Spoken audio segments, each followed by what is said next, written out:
Indianapolis gets the opening kickoff.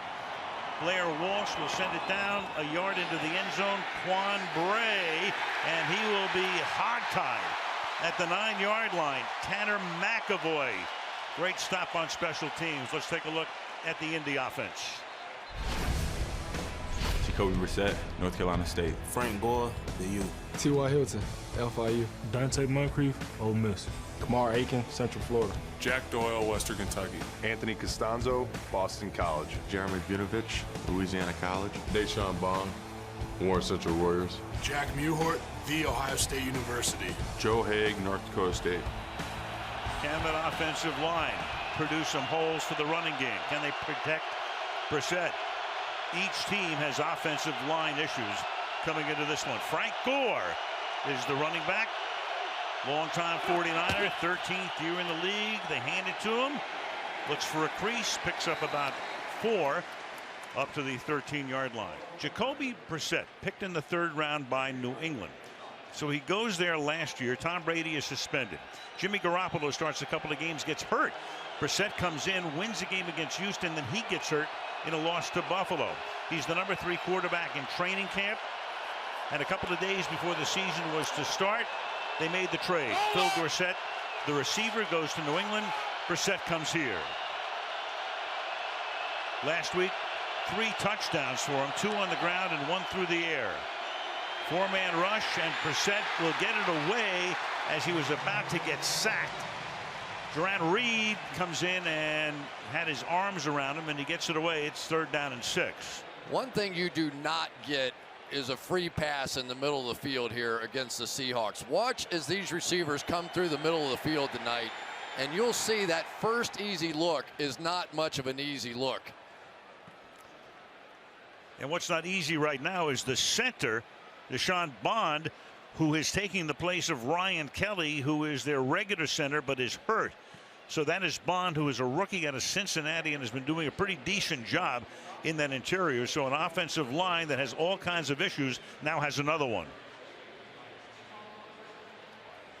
Well, Jaron Reed's going to push him straight back, but then he also stepped on the foot of Jeremy Vunovich, his own teammate, number 67, and is still down. And Al, you talked about it.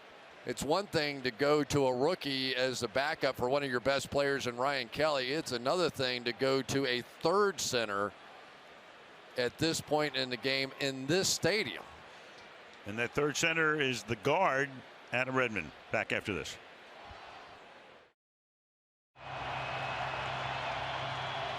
So they took Bond on the cart back to the dressing room. Adam Redmond, a guard by trade. Played at Harvard, and you wonder how many snaps, if any, Redmond has had with Brissett. None in a game, I can tell you that. That's for sure. Even in practice, with Brissett only having been there for 3 weeks. So it's 3rd down and 6. And Brissett fires and caught up at the 24-yard line. They go to the money man. That's T.Y. Hilton. 7 catches for over 150 yards last week in their game against Cleveland. Well, it's interesting right off the bat, T.Y. Hilton, who is obviously the best receiver for the Colts, and we're not seeing Richard Sherman flip to him. And it was T.Y. Hilton who in the last matchup with the Seahawks had a big day. So we'll see if that continues with Shaq Griffin in the nickel staying on T.Y. Hilton if they choose to leave him that way. From the 24, play action. Brissett buys time. Line does a great job, and the pass is broken up. T.Y. Hilton, the intended receiver. Sherman is there. And let's take a look at the Seattle D. Michael Bennett, A-Leaf Taylor High School. Jaron Reed, Alabama. Sheldon Richardson, Mizzou. Cliff Averill, Boilermaker. Michael Will Hoyt, Washburn University. Bobby Wagner, the Utah State. KJ Wright, Mississippi State. Richard Sherman, Stanford. Cam Chancellor, Virginia Tech. Earl Thomas, DBU, Texas. Jeremy Lane, John Tyler High. Can't miss Richard Sherman, 7th year in the league. Lining up this time on Aiken, one-on-one.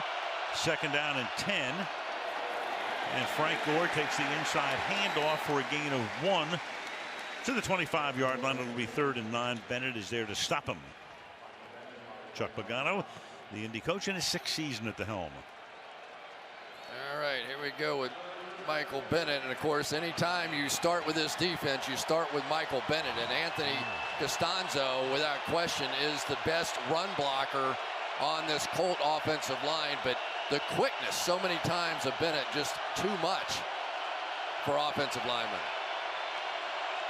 There's Andrew Luck on the sideline. Missing another one. This is the 4th game of the year for these guys. They run some stunts up front. The pass has gotten away, but that won't be close to a first down as Dante Moncrief gets taken back by a couple of Seahawks, including Griffin and Sherman. So 4th and 8. And over on the sideline is Jeremy Lane, who is the starting cornerback. And so now they move Shaquille Griffin, who is typically the nickel cornerback, in to play some more, at least for now. New punter is Rigoberto Sanchez. Pat McAfee did a great job through the years, retired. Sanchez played his college ball at Hawaii. Has to reach down for the snap, and then the kick is a fairly short one, and Seattle's going to have pretty good field position as they will mark the ball up by the 37-yard line. Hawks take it there. Let's meet them. Russell Wilson from a whole pack of Badgers. Chris Carson, Oklahoma State. Doug Baldwin, Stanford University. Paul Richardson, Sarah High School. Tyler Lockett, Kansas State.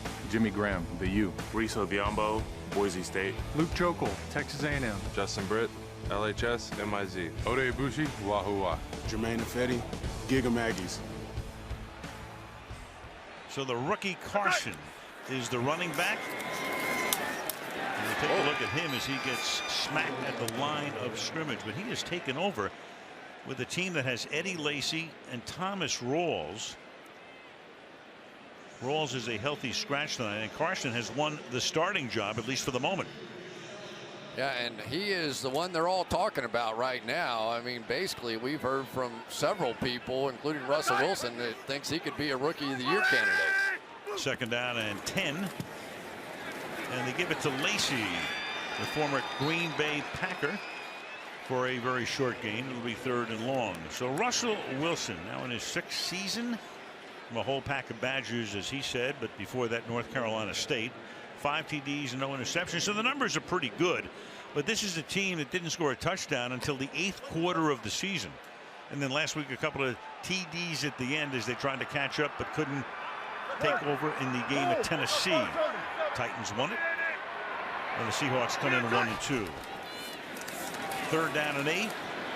And Wilson goes deep downfield, and it will be caught at the 31-yard line. Doug Baldwin, and he was a bit of a question because of an ankle injury sustained last week. Looks sharp on that one. Beats Vontae Davis 28 yards. Premier matchup of the night right there. You've got the great Doug Baldwin. Look at that move on Vontae Davis. Those two guys will be highlighting that one throughout the course of the evening. Round 1 to Baldwin. Already Baldwin's 21st catch of the season. Wilson fires to the left side. It's Baldwin again. This time the other way. Taken down by Melvin. Let's take a look at the Indy defense. Henry Anderson, Stanford. Al Woods, LSU. Jonathan Hankins, The Ohio State University. John Simon, Ohio State. Antonio Morrison, Florida. John Bostic, Florida. Ballsher, University of Pittsburgh. Rashawn Melvin, Northern Illinois University. Malik Hooker, The Ohio State University. Matthias Farley, Notre Dame. Vontae Davis, Illinois. Hooker, their top draft choice out of Ohio State. They run the end around here with Tyler Lockett looking for space. And he's taken down at the 28-yard line. You see a little bit more out of this with the Seahawks now, this 3 tight end look. And I get the feeling that Pete Carroll and Darrell Bevel are trying to just help the edges a little bit. You're seeing Jimmy Graham block maybe more than he ever has in his career, although flanked out here, because both tackles a few issues. Meanwhile, the Seahawks huddle about 2.5 to 3 yards from the line of scrimmage. Wilson must be whispering. 3rd and 4. And Russell seeks that first down but won't get it. John Simon able to run him out of bounds a couple of yards shy. It'll be 4th down for Seattle on their first drive. Interesting that The Colts, who like a lot of different pressure looks, that time rushed only 3. And you could tell that Wilson was trying to get the ball right away to Doug Baldwin. Didn't like it for some reason. I thought he had an opportunity there, started scrambling, and now have to settle for the field goal. 44-yard attempt. Their new kicker is Blair Walsh, the former Minnesota Viking, to try to give them the lead, and he is able to do that. 6 minutes into the game on Sunday Night Football, 3-0 Seattle.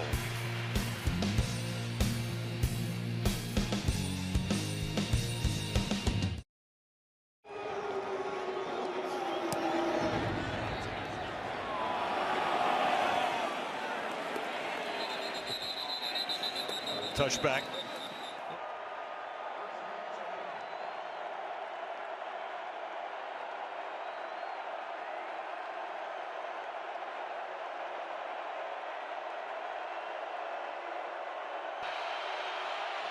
So Brissett takes the high snap, and it's Frank Gore to the 29-yard line. So not only are you learning a new offense, I mean, you walk into a locker room and you have to introduce yourself to the guys, and then the terminology and the whole 9 yards. Yeah, and Brissett saw it a week ago, because defensive coordinators, you have a young quarterback, you have some questions on that offensive line, and the Browns just threw every blitz imaginable at him, and he actually held up pretty well against all that pressure. But now you add the crowd noise, because he really has not started a game on the road yet. We saw Brian Schottenheimer on the sideline. He is in the headset and wide open, and making the catch and taking the ball and riding the Seahawks with him to the 39 is Brandon Williams. So that stuns the crowd. Chancellor blitzed, and he got it away. Did Brissett for a gain of 32. Anytime you have a single safety in the middle of the field, teams love those seam routes up the seam. But watch Brissett here. That's what you saw a week ago. In the face of all the pressure, he just stood in there and made throws. Now, he is not Tom Brady, but he was trained by him, so he understands what his responsibility is, and sometimes it's to take a hit. Sure was. Spent a whole season last year backing him up.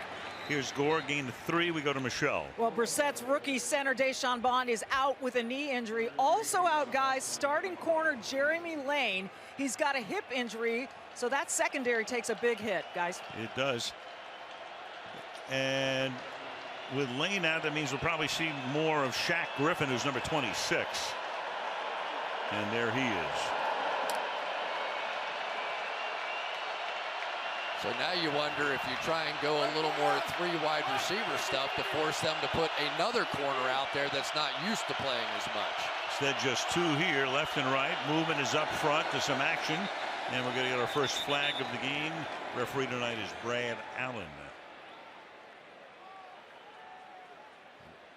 Jaron Reed saying he's flexing the ball.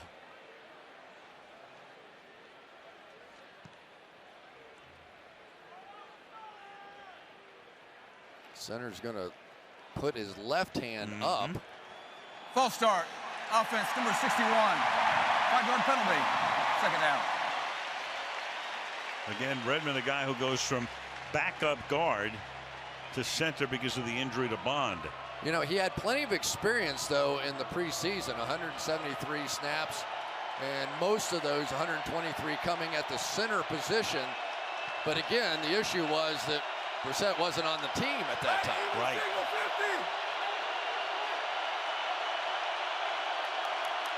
Second and 12. Well, he wants the ball. That play clock goes to 1. Fake the Gore to the outside. Aiken, the former Baltimore Raven, for a very short gain. And we third down. Earl Thomas makes the tackle. 3rd and 9 upcoming. Now you got the communication. Brissett calling for the ball. Redmond having no idea. Finally, you could see the left guard, Vunovich, reach over and tap him. He snapped the ball. And meanwhile, that whole thing's going on. Here comes Earl Thomas flying out of the middle of the field to make a play. Even for a Harvard guy, this is a tough opening act in this joint. 3rd and 8. Again, stopping, and here they come. And was there movement up front? Already had one false start.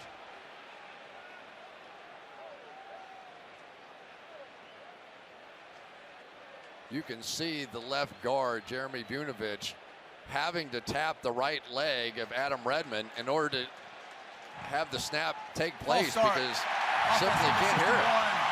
Head ball, 5-yard penalty, 3rd down.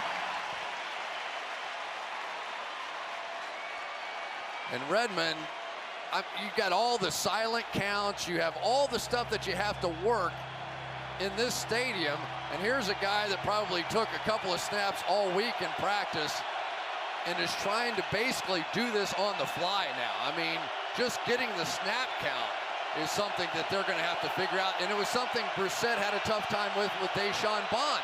They spent a couple of weeks working on that. Crowd in full throat again on a 3rd and 13. Brissett, he's mobile and starts to stumble, and at the 35-yard line he is out of bounds. Tapped him harder this time. Yeah, he's going to end up with a bruise on his right cheek here, or left cheek, because you can't hear. And I mean, we know from our opening on camera, you can't hear what's going on half the time. Nothing. Meanwhile, that is Cliff Averill, who is in agony. The stellar defensive end, who I think was in on the tackle, flexing his hands. Averill is able to grab him by the left leg, loses the balance, and looked like you see the him writhing heel on the came ground. up and sort of kicked him in the chin or something.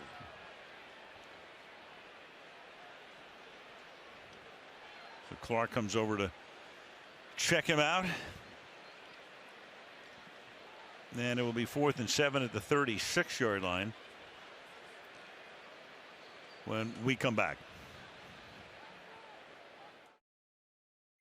So Sanchez comes in to punt. They give up the opportunity to kick a 54-yard field goal. And Sanchez's boot will bounce at the 7. And did they keep it in? They do. At the 1-yard line. Kenny Moore was able to down it at the 1-yard line. Plano Hill is going to make the play on the goal line and just tap it back. I'm sorry, Kenny Moore making the play and get it back into the field of play before that foot hit down. If it had hit down with the ball in his hand, would not.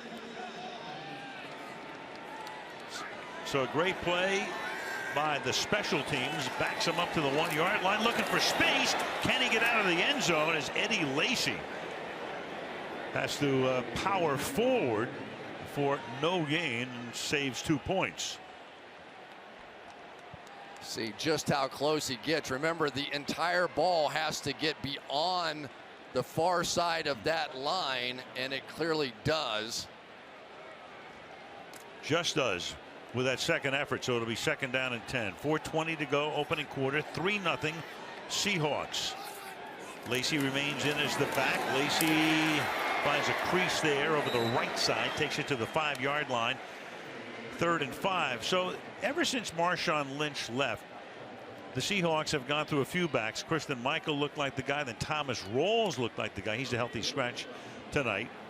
Lacy comes over from Green Bay, but he was a healthy scratch last week. And of course, we talked about Chris Carson, who we figured to see a lot of, their 7th round draft choice. Might see a little bit of J.D. McKissick as well, a lightning quick guy who's played a lot of wide receiver here too. And he's in there right now because they do go 5 wide, and they go 4 by 1 now with Baldwin sitting on the left side. Wilson out of the end zone. Wilson goes down just before he takes the sack, and he just does get it away. Nate Hairston comes in from the corner. So a great defensive series for the Colts, who pin him at the 1, and now they should get the ball with decent field possession. Interesting. Did this knee hit down before the ball came out? That's the question. Ooh. Oh, baby, look at this. Good pressure by Hairston. Does the ball come out? Yeah, they threw the flag. You see Pagano, he's throwing it out there. Yeah, he has to. He hears from upstairs. You got to take a look at this. That if that knee is down and the ball is still in his hand, it's going to be 3-2. And when you've got an offense that is going to struggle, you're for sure going to challenge that one. There's the knee on the ground and the ball in his hand. Indianapolis is challenging the ruling on the field that the quarterback was not down in the end zone. We'll review the play. And Hairston clearly made contact to get him to that position. You have all the elements. They'll bring the tablet out to Brad Allen, who got on the horn with Al Riveron in New York. And we think it'll be a safety. Down and ball in hand.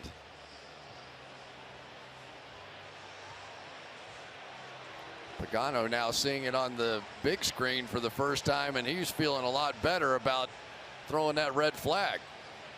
Because normally you're going to get the call, the challenge from one of your assistants upstairs who's able to see the play, see whatever video is available to him.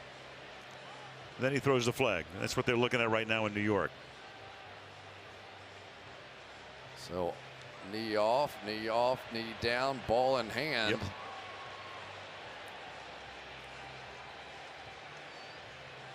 The one thing about the ball has to be in his control, is what the rule book says about this. The ball can't be coming out. If it's coming out, it's an incomplete pass. If it's in control, and that's pretty close here. So I mean, Allen can parse it in that regard. The knee is down. The ball looks like it's coming up. Does he have control? We call it a safety. After reviewing the play, the ruling on the field has been changed. The quarterback's knee was down in the end zone with control of the ball in his hand. Therefore, we have a safety. There will now be a safety kick. So it's 3-2 Seattle.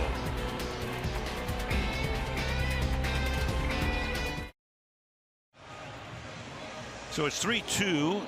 Now you've got a free kick from the 20-yard line. John Ryan will put it in the air. Quan Bray back to accept it. Bray backs up, fields at the 15-yard line. And Bray, nice run back. 21-yard return up to the 36. That's where Indy takes over. You may have heard about the 12th man and 12 here in Seattle and the noise as they scream in the huddle to try to be heard, and they have a new center who's going to get tapped and a leg kick pumped. There's a little comedy to this as they're pumping legs and tapping butts and all the different things that go into this thing just to get the ball snapped. It was Pagano on the sideline with his new center. Going to be joined us late. There's center Deshaun Bond, the rookie, hurt first series. So a backup guard comes in to spell him. Meanwhile, Brissett to the outside he goes, and then he's caught there by Jack Doyle for a short gain, second down. And we go to Michelle. Well, you saw defensive end Cliff Averill walk off the field. He went into the medical tent where he was tended to by the medical staff and the unaffiliated neurotrauma consultant. He then went back to the locker room. He is questionable with a neck injury. So add him to cornerback Jeremy Lane. Two key parts of the defense, Al, are good. Two very key guys. Frank Clark is in his spot. Normally they move them in and out. That line shifting around. Gore looks for room and finds none. There is Frank Clark, the aforementioned one, is able to stop him. It'll be 3rd down and 3.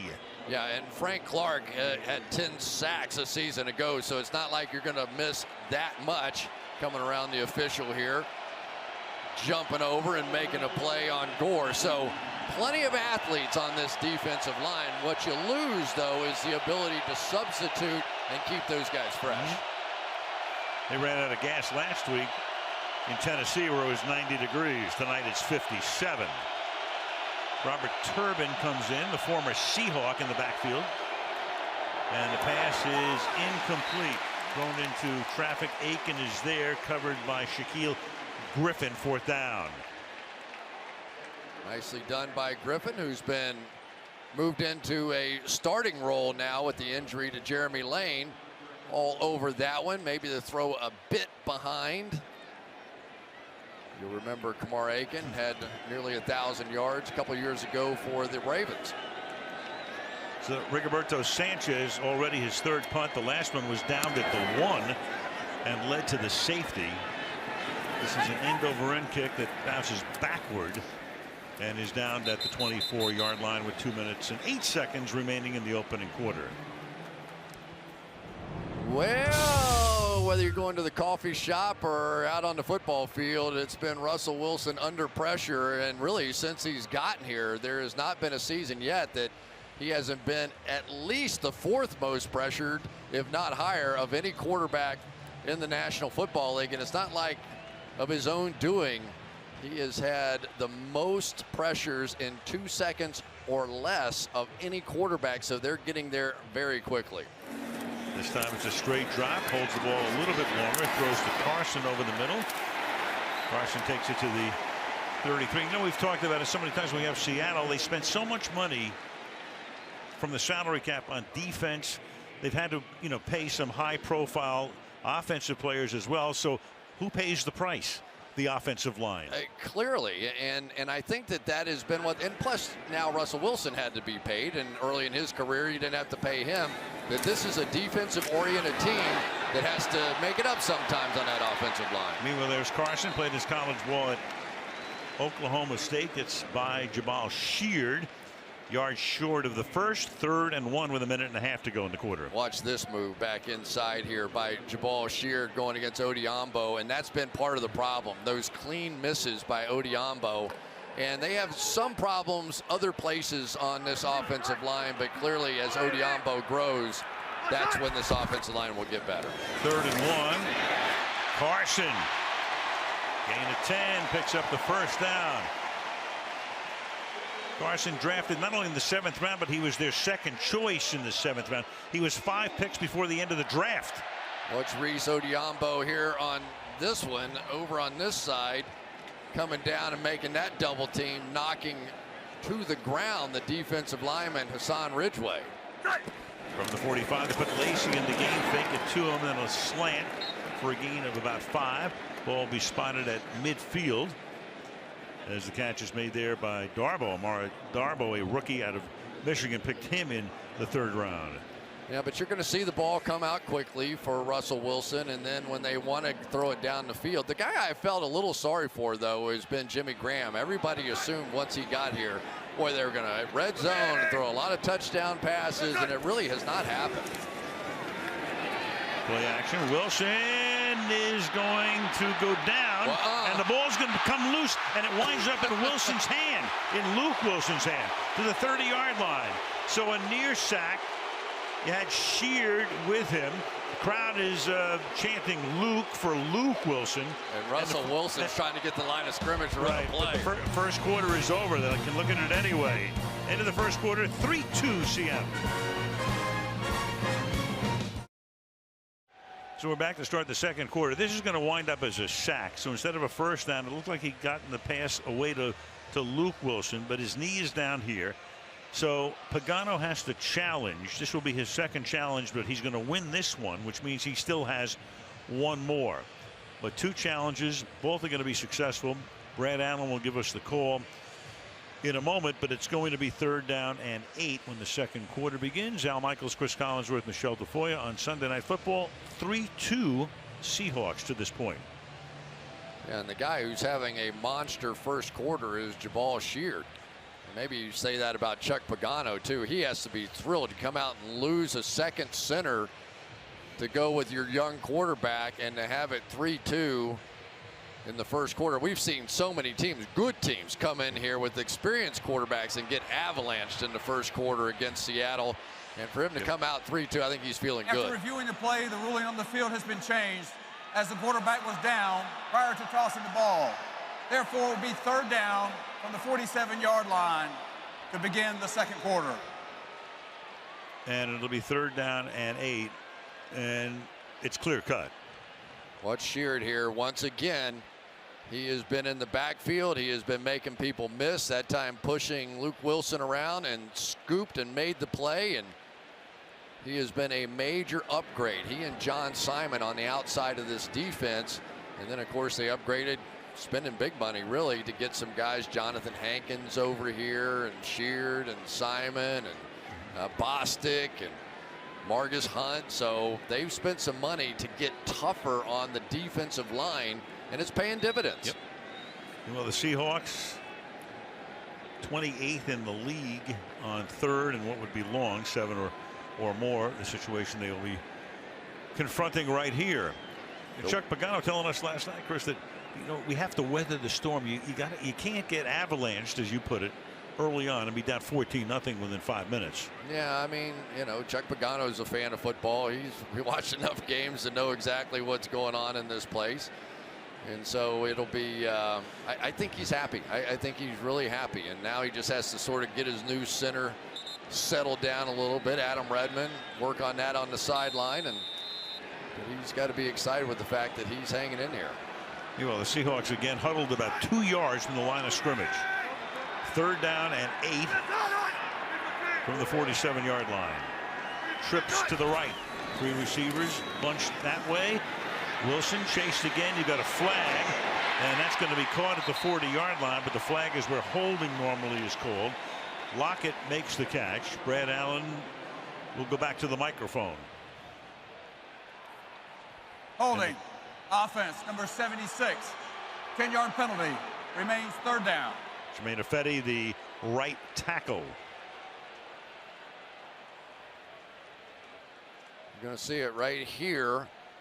And as happens, Al, we've seen it a lot. I think we all understand that offensive linemen hold, right? I mean, they reach inside and they grab the jersey and they hold. And it's legal because you can't see it being tucked.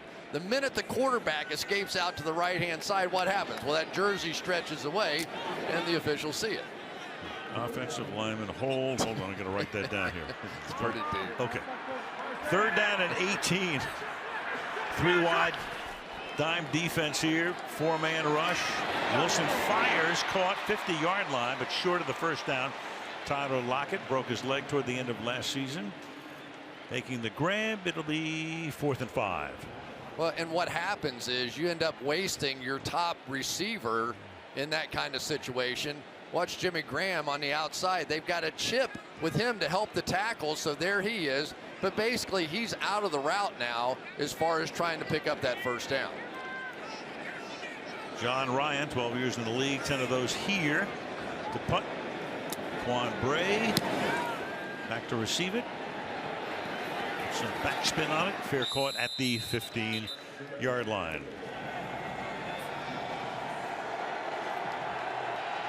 As loud as any concert is, believe me, it's no louder than CenturyLink Field on any given night. Crowd roaring right now. Ball at the 15-yard line. Gain of a couple for Gore. 2nd and 8 to Michelle now. Well, Al, one of Jacoby Brissett's closest mentors is Hall of Fame coach Bill Parcells, a friend of Brissett's high school coach. And Parcells told me this week Brissett is respectful, smart, no bad habits. He said, I don't want to sound like I'm saying the kid is perfect, but he's pretty close. And Parcells told me he's like my own kid. Jacoby said, I'm like the grandfather who tells you what you don't want to hear, but what you need to know. Yeah, it's great stuff because they go back to when Brissett was in high school. Got to know Parcells back then. Fires, caught, 21-yard line. You know, if you're mentored by Parcells and Belichick, that's like, Socrates and Plato. That's pretty good. What did he say about going up when he heard that he was going up to play for Belichick? He said, don't expect any pats on the back. I love that. Perfect.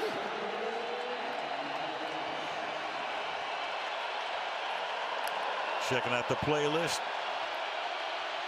3rd and 4. The ex-Seahawk Robert Turbin in the backfield now. 2nd year with Indy. Stays in the block. And the pass is going to be picked off. Coleman to the end zone. Touchdown Seahawks. And Brissett hit the deck as well. Justin Coleman picked him up in a trade with New England to give Seattle a larger lead. Just so well played on the outside by Coleman, who's only in the game because of the injury to Jeremy Lane. You could see the receiver, Kamara Aiken, try to push off, but Coleman was having none of it. Staring down the receiver on the outside, but it was just a great play by Coleman, who returned physical play with physical play. And welcome to the Legion of Boom. First career interception for a guy who spent a couple of seasons in Foxborough. Blair Walsh for the extra point. 12.5 to the half. 10-2 Seahawks.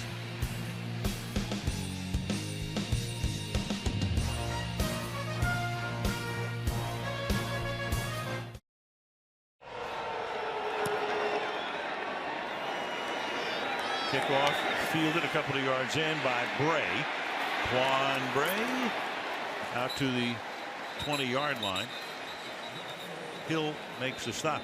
Well, these two guys know each other because they were in camp with New England, and they were both traded within 24 hours of each other. Coleman was with the Patriots, let him go. Brissett, of course, came over to Indianapolis. So you talk about familiarity. Coleman knew plenty of Brissett's habits, and he makes it pay off there. Teammates a year ago and reunited here. Put Doyle in, the tight end, in the fullback spot. Frank Gore is the running back. Give it to Gore, and Gore goes nowhere. Bottled up, flag down. A little bit upfield is the flag.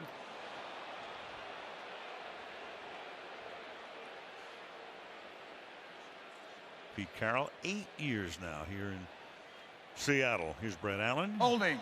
Defense number 54. 5-yard penalty. Automatic first down. But the linebacker Bobby Wagner says, what?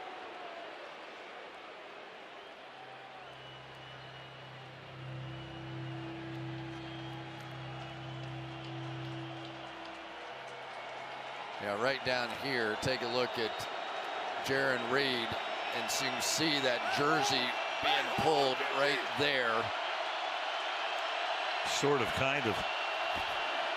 First down. Little dump off on a screen. Gore threading his way for a first down, and plenty more to the 45-yard line. You don't see too many 34-year-old running backs. Of course, he was the all-time leading ground gainer in San Francisco 49er history. Comes over with the Colts. He figures he's going to play with Andrew Luck, has a chance to get to the playoffs. Clearly a guy who's got to go to the Hall of Fame, and before this night is done, he may wind up as the number 7 all-time rusher. That would eclipse Eric Dickerson. Needed 50 yards coming in. Right now he needs 33 more.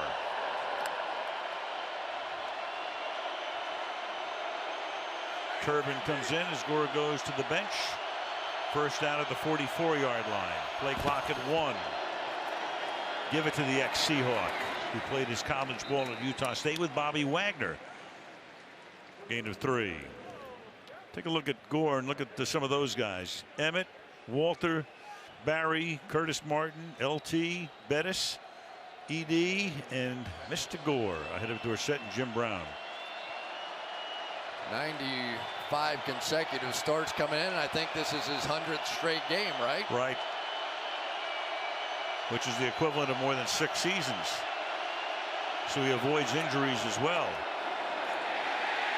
And Turbin can't avoid anybody that time as he gets taken down behind the line of scrimmage by his ex-teammate KJ Wright. 3rd and 8. KJ Wright, just one of those guys that quietly makes plays all the time. Just so fast at diagnosing and understanding what the offense is trying to do with them when you have all those veteran players. And now do we have, I think that's Frank Clark coming off here now. It is, and they just moments ago downgraded Averill to out. So Averill out, which meant Clark had to play more. Now Clark, at least for the moment, is coming out. Attrition along that defensive front for Seattle. So Marcus Smith in the game now, who had 2.5 sacks with the Eagles a year ago. He was originally a first-round draft pick, so plenty of pedigree, but he just never quite lived up to it in Philadelphia.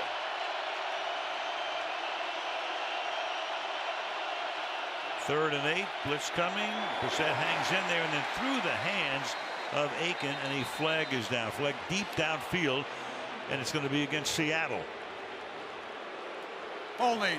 Defense, number 25. 5-yard penalty, automatic. First down.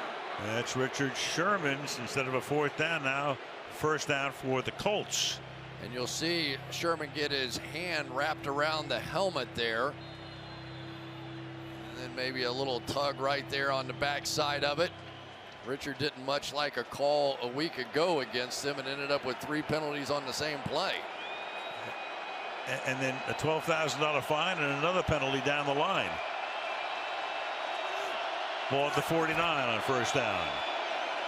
They roll Brissett out. Brissett's going to go deep into a lot of traffic, and he's lucky that one wasn't picked. He had nothing but blue shirts there. Brandon Williams was the intended receiver, but they had that well diagnosed and well covered second down. No, no, no, no, no, no, and no. You have arguably the best center field playing safety in football in Earl Thomas.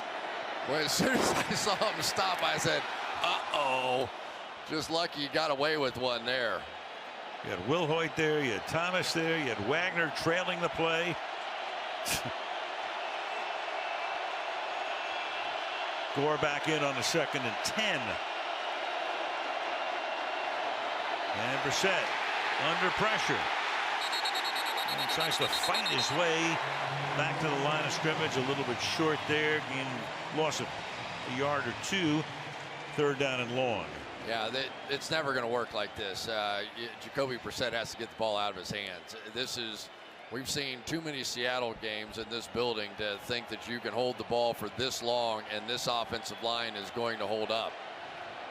Ooh, now you got another guy coming up, Nazir Jones, the rookie defensive tackle out of North Carolina. So another defensive lineman comes to the bench. Shifting around up front are the Seahawks. 3rd and 13. And Brissett fires, and that'll be caught. And that is T.Y. Hilton who gets into the action. He's looking at the sticks to see if he picked up the first down. Very close. Very close. Look at Hilton. First down, says Brad Allen. And the sticks on the far side, the Colts side of the official sticks. First down. Right there. Let you play official a little while. Interesting. Coleman right there. Now you could, if you're Pete Carroll, you can challenge the spot. Seattle is challenging the ruling on the field of the line of game being reached. So we've already had 3 coaches challenges. We're back in 30 seconds.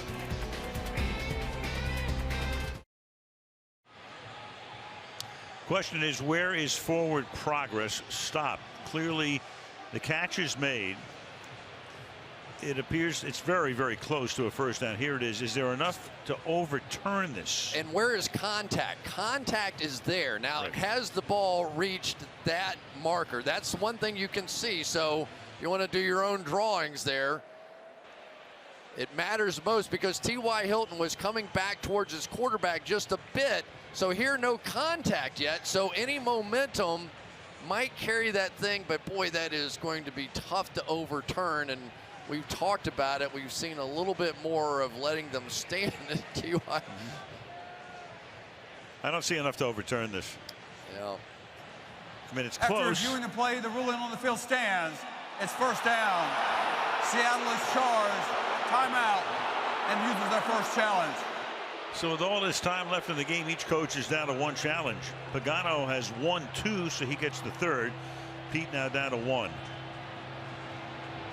This Colts team just kind of hanging in there. They're just slugging their way through this thing. And now Seattle thin on the defensive side. Gore in the backfield on the 39-yard line. Feed him again. Chugs his way for a gain of 3. They have to limit his carries. I mean, at the age of 34, Pagano said, we used him a little too much. 25 carries last week against Cleveland. We'd like to get it down to maybe 16, 17, 18 carries a game. He's already carried the ball tonight a half dozen times. And Frank Gore wants to hear none of it. No. Frank Clark, meanwhile, comes back in along that defensive front for Seattle. 2nd and 7. Probably in field goal range now from this direction, not from the other. They have Adam Vinatieri. And meanwhile, Brissett takes off. He ran for 2 touchdowns last week, and he'll slide to a stop at the 10-yard line. Mobile, 6'4", big, tough to bring down, and off he goes for a gain of 25. Well, Clark back in the game and comes this way, but he goes for the pump fake, and once he does, you see Brissett pull it down, and there really is just nothing there. So once again, you talked about it, the 2 rushing touchdowns, and they were beauties a week ago, and another big play here. From the 11 on 1st down. Gore, that's Turbin actually. That's Turbin who takes it for a gain of 1 to the 10-yard line. He's 2nd down and 9. Well, Jaron Reed inside is really playing a ball game tonight. He has been standing up blockers. He has been making plays on the defensive side. There he is right here. Just watch him get his hands extended, disregard the center, Adam Redmond, and make the play. He's been doing that all night. They got a tight end, Doyle in the backfield, and they put him on the outside. Stack him to the left. 2nd and 8. Over the middle. That's caught. Fighting his way, and he might have a 1st down, is Doyle. Jack Doyle, the tight end, one of Andrew Luck's favorite targets. Very close to a 1st. Boy, that double slant is so tough out of that stack formation. The second DB just can't get there. Going to bring in the change. See the first guy take a hard line, and the second guy just sort of hugged the inside there, and for Earl Thomas, just no way for him to get there. Bring in the sticks. It's either 1st and goal or 3rd and a couple of inches. And by a link. At the link. Whatever. Meanwhile, Indianapolis, 148 yards to only 72 for Seattle. Brissett's a big guy, 6'4", 235. You just don't know. This is always a little dicey with a new center, you know, because everybody's piled in there, and you know it's got to be a quick move by the center to get the ball up. You have seen in these kinds of situations, fumbles happen when you want to run a quarterback sneak. So this is a little dicey on the exchange at the very least. Coming in a tight formation. Turbin is the back. Doyle to block for him. Turbin thrusts forward and might have the 1st down. Bobby Wagner, his old college teammate, is there. Turbin says 1st down. Ball spotted right on that yellow line again. So Brad Allen may have another measurement, and he will. Let's see, where is the knee down? That's the question. And can you see any marking? I don't think you can see anything from there.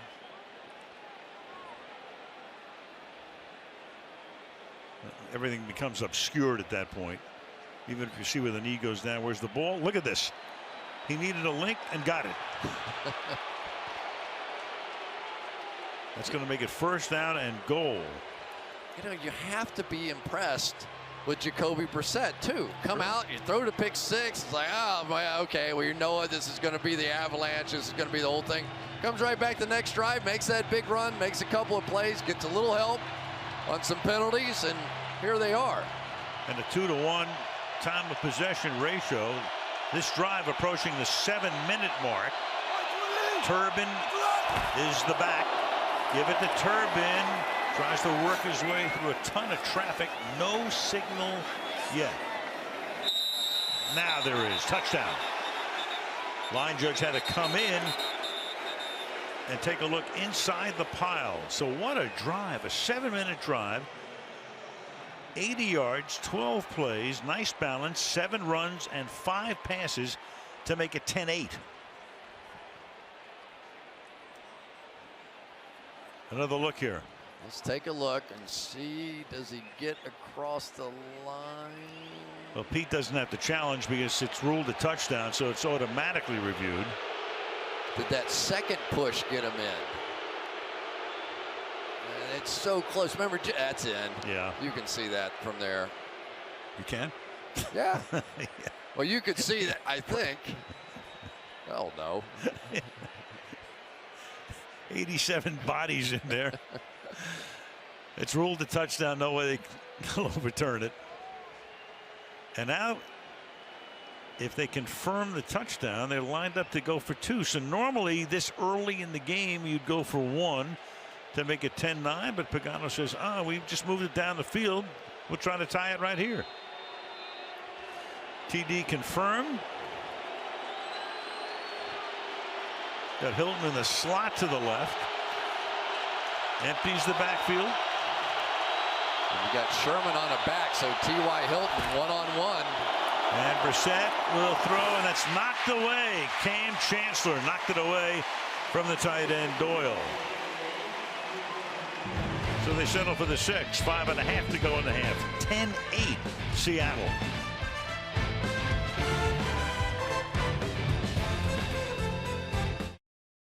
Beautiful night in Seattle. Temperature 57 degrees. 2-point game right now. And the Seahawks will get the ball after a touchback at the 25-yard line. Locke and Wilson came out of the same draft. Andrew was the #1 pick overall, and then Russell was picked in the 3rd round. How did their careers stack up? Winning percentage, Russell right there has the edge. TD passes are the same. Andrew's thrown a few more picks. Rating belongs to Wilson. Of course, Wilson does have the 1 Super Bowl ring and came as close as you can to getting another.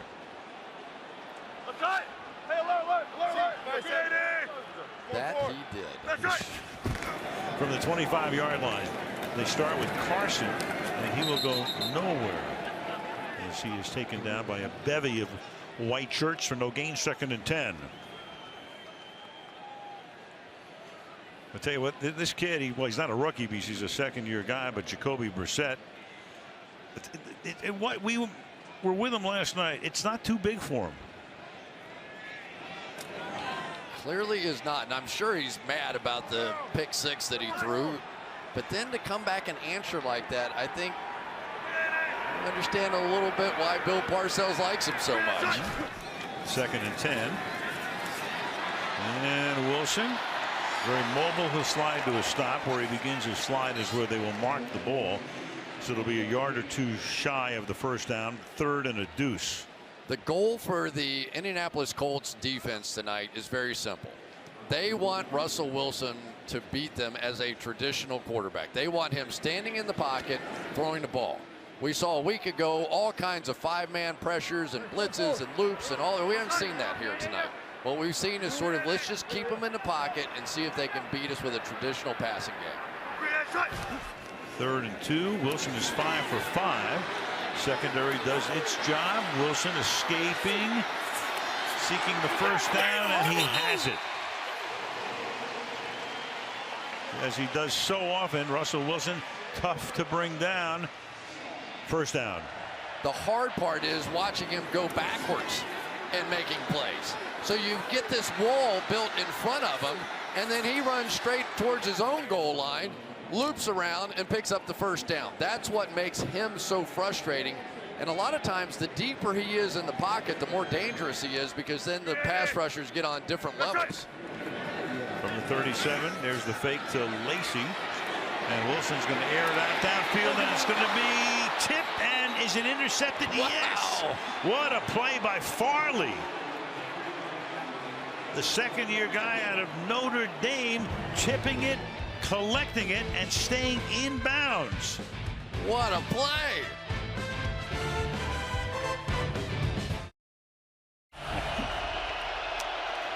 First American team to win the Stanley Cup. As Doyle makes the catch and picks up 7 yards, it'll be 2nd down and 3. And let's go back to the interception by Farley. All right, every once in a while, I just have to admit something. Here he is right back here. Tyus Farley played ball with my son, was good friends with my other son at Notre Dame. I saw him on the field before the game, and I gave him a little Parcellian tough love. I said, would you please do something in the game so I can talk about you? So there you go, Matthias. Nicely done. Great play. Tip collected. Now he fumbles the ball. Brissett does. Picks it back up. Gets to the 46-yard line. They had all kinds of problems a week ago with the snap, and of course, you know, all the communication that was happening, you know, with his other center, Deshaun Bond, and he would tell him to snap it this way, and then they would change it, and then they would change it again, and so now they bring in another center, and they've still got the same issue. So you have 3rd down and 1. Turbin behind Doyle. Turbin. Close, should have it. Looks like he's across the line as we'll tick down to the 2-minute warning. 2-1 time of possession. Indianapolis has had the ball over 18 minutes. Seattle a little over 9, and that has still this crowd. 2-point game, 2-minute warning first half. Seattle 10, Indianapolis 8.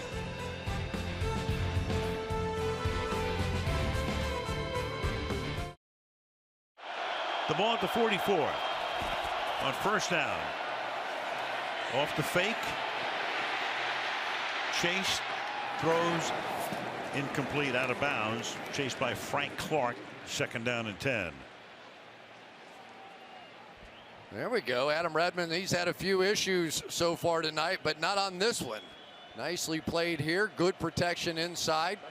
But anytime T.Y. Hilton ends up in the slot and gets to go across the face of a formation, even against Coleman, who has the pick 6, you have to let that one fly.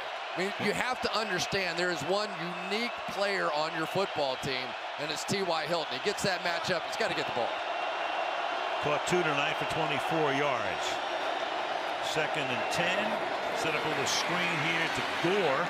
Fights his way to the 40-yard line. And the clock ticking down. It'll be 3rd down and 6. Boy, every once in a while, you just see Earl Thomas flash and make plays that other guys can't make. He came out of the secondary when that screen looked like it was going to really get going. Watch him come up and circle the bases here to go make this play. If he doesn't get in behind that one, they've got a few blockers in front. 3rd and 6. You'd be looking at a 58-yard field goal if they don't gain a yard here. Turbin is in the backfield. Bring Hilton inside. Hangs in the pocket, throws, hits Hilton, and Hilton reaching for what should be a 1st down. Tackled by Thomas. Ball inside the 35-yard line. Back in 30 seconds. So we are back. They're going to spot the ball a little short of the line to gain is under review. 1st down. There are no challenges inside 2 minutes, so Brad Allen has had a busy time with the Microsoft tablet tonight. He'll go over and take another look here and see where he goes down. I think his calf is the first thing that hits. The ball is there, and then you got the left calf goes down, so that would be the end of the play right there. So the ball looks like it's just across the line, which is about where they have it marked. See there, and it was somewhere in there, which is, I'd say, pretty close to where it is. Again, one of those, do you see enough to overturn it? And this will be 4th down. Yep. If it's not a 1st down, in field goal range, but a long field goal. 53 yards for Adam Vinatieri. That's what the officials are looking at. Same thing that you're looking at right now.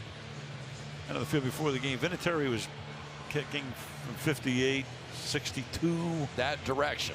Yep. Not the other direction, which is why I think they passed on the field goal After the other way. reviewing the play, the ruling on the field has been changed. We will put the ball at the 34.5, and we will measure. Okay. After all that, we're still going to bring that's where it is. The chain gang in, right? So much for technology. We're going to still bring the sticks and the chain in. I guess they're going to move it forward. Wow. That's more than the 34.5, isn't it? 34 5/8. It depends on which way the ball is, but the point of the ball is much closer to the 34 now than it is to the 35, and that's where you're going to measure, and I think that movement just gave him the first down. The answer forthcoming. You got it. Wow. I would say that's about as unscientific as you could possibly get. Right. So it's down there. So he's down. Now, where is that? Is that closer to that or closer to that or right in the middle of that? I would say it's right in the middle of that. That's what Coach Madden would do. 18 little circles and the whole thing. So a first down, ball to 34. Frank Gore is the back. Brissett will dump it off. Gore's got some blocking out in front, and Frank has a first down at the 23-yard line. So he gets in behind Muhort, and a timeout will not be taken here. He's got plenty of time here. Let the clock run down. They still have 45 seconds. The ball is at the 23-yard line. They are letting screen passes beat them with a young quarterback. That just can't be. The 23, give it again to Gore. He gets to the 19. He's closing in on Eric Dickerson right now. Needed 50 coming into the game, and now Indianapolis will take a timeout. This is what you like about Jacoby Brissett. He makes the big mistake, no question. Stares it down, tries to get it in, goes down the field. Most young quarterbacks, they're cooked at this point, but not this young man. He stands in there and he has some innate sense about him. Quarterbacks either have that or they don't. And then he has, where have we seen this? A little bit with Tom Brady, right? Along the sidelines back in the day. And of course, Jacoby Brissett was right on those sidelines. He saw leadership maybe at its finest.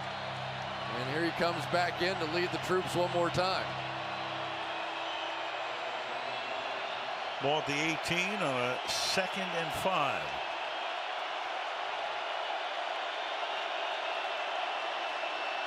Straight man-to-man coverage. Who do you like best? Looking to his left, throws, and the catch is made by Dante Moncrief for a touchdown. They went to work on Shaquille Griffin. And for Moncrief, 2 catches tonight. That one for 6, and the Colts take the lead. Just straight man-to-man coverage, and I think it wasn't necessarily as much which receiver he liked as it was which defensive back he wanted to pick on. And in this case, because Jeremy Lane, the starter, out of the game, he goes to Moncrief against Shaq Griffin. And we have a bit of a hush falling over this crowd. Major. Well, this would change the whole narrative. If Indianapolis comes in here and wins this game and sends Seattle to 1-3, but a long way to go, obviously, as Vinatieri tries to tack on the 15th point. And the 44-year-old ageless wonder does just that with 25 seconds remaining in the half. Let's watch the throw. They are bringing all kinds of pressure. Nice protection up front by the offensive line. He knew exactly what he wanted to do. He saw the man coverage. They showed it essentially defensively pre-snap. Gonna do what you have to do against Earl Thomas. Stare down the middle. Don't let him jump that route to the outside. And then it's just a jump ball, fist fight, react. Who can make a play? And I guarantee a little fire and brimstone over on the sideline. You know what that does for you, though, as a player? Like, you're looking at that quarterback, right? You're looking at him. What are you going to do? You're going to go pout? You're going to go hide in the corner? What are you going to do? And he comes over and he starts screaming and yelling and getting them fired up. And they go, okay, well, if you're all right, we're all right. Let's go. Selective amnesia. He's 14 of 20 tonight for 142 yards. Now the kick will be down in the end zone.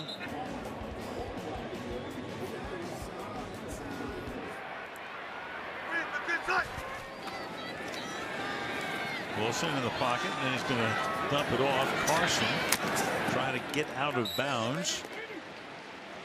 And he does so at the 34-yard line to stop the clock with 17 seconds as they try to get into at least long field goal range.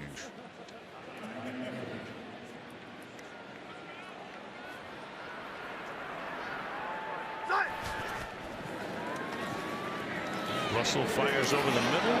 That'll be caught up at the 44-yard line. Jimmy Graham finally sees some action. 13 seconds remain. Seattle takes a timeout. Graham's first catch of the game. And one of the problems you get into, watch the defensive linemen here. They want to try and keep Wilson from stepping up, so they sort of just mush rush it in between there. One of the problems with that, obviously, is you don't get a lot of pressure that way. So this offensive line doing a good job, but it's also a bit of the philosophy. They don't want Russell Wilson running around and making his kinds of plays.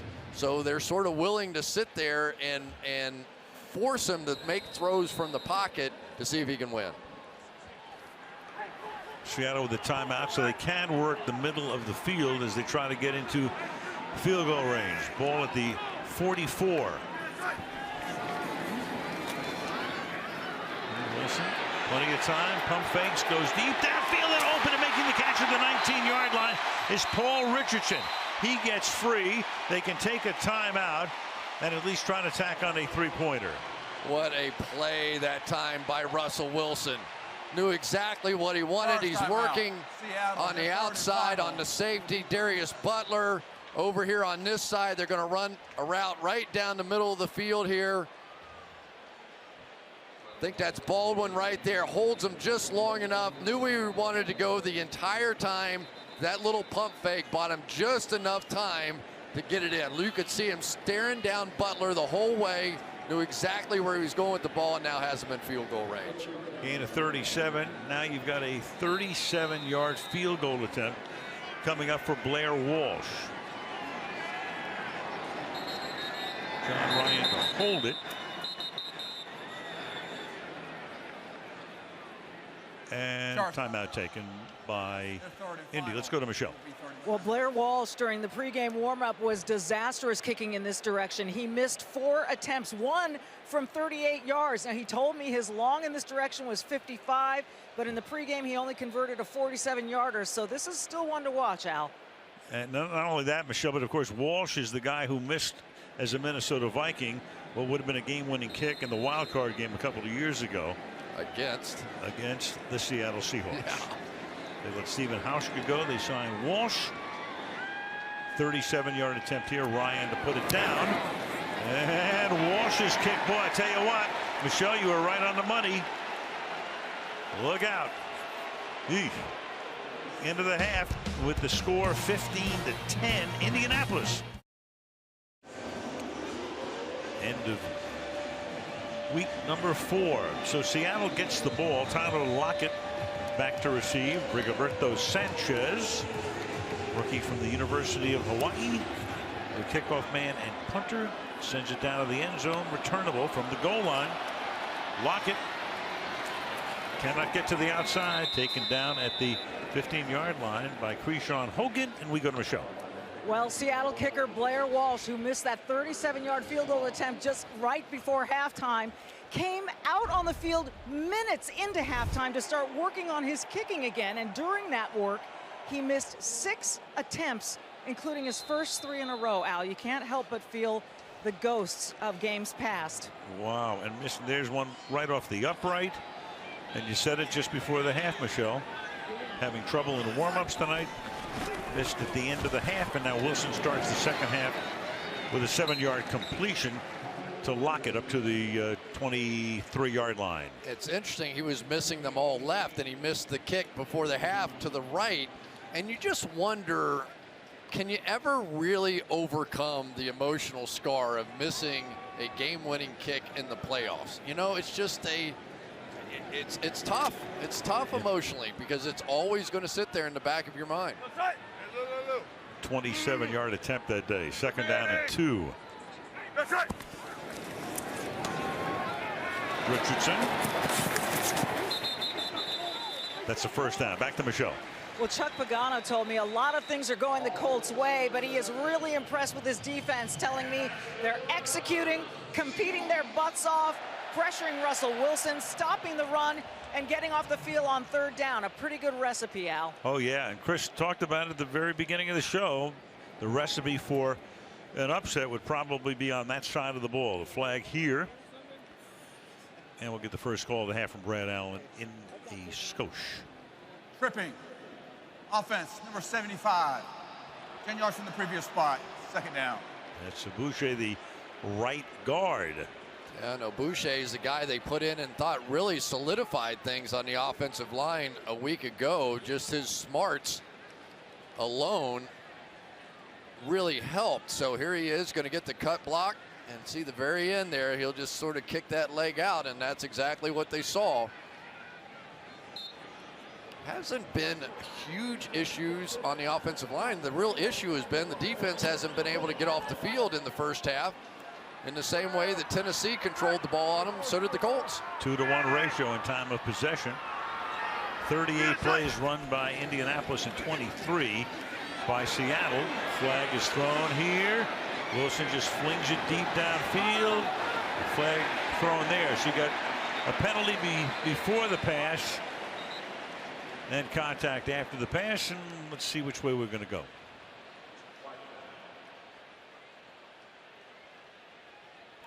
There are fouls by both teams on the down. Holding, offense, number 75. Pass interference, defense, number 44. Those fouls will offset. Replay the down. Second down. Never happened. Well, a lot of things happen on that play. There's a Boucher, first of all, with the Quinella here going back to back. So there's the first foul, and then they managed to get Antonio Morrison in coverage down the field against a wide receiver, and he's not the fastest linebacker. He's an explosive downhill run player, and when Russell Wilson started scrambling, that was not good for Antonio Morrison. Wilson fires, caught at the 20-yard line. That's Baldwin.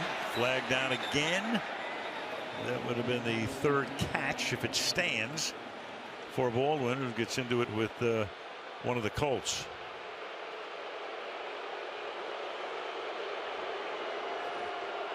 Crowd's getting a little frustrated here.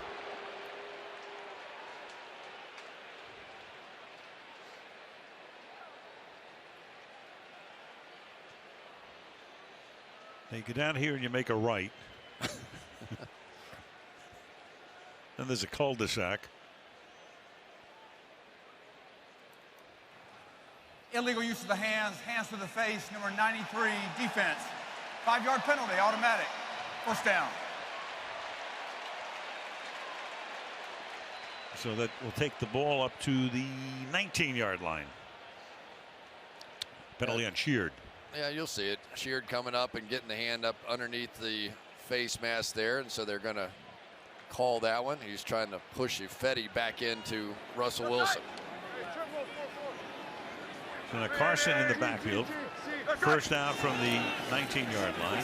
Trying to get some running attack established. And a tough 2 or 3 yards for Carson. And another flag. So a flag on just about every play here in the third quarter.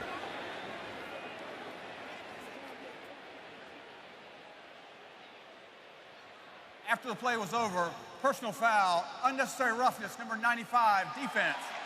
15-yard penalty, automatic. First down. That would be the former Giant Jonathan Hankins. Came over in free agency. Chuck Pagano saying, think out there, think. Here we go. There's Hankins. A little shove in the back. Good call. It's interesting. Every time the flag comes out, the crowd boos, but the last two worked in their favor. Exactly.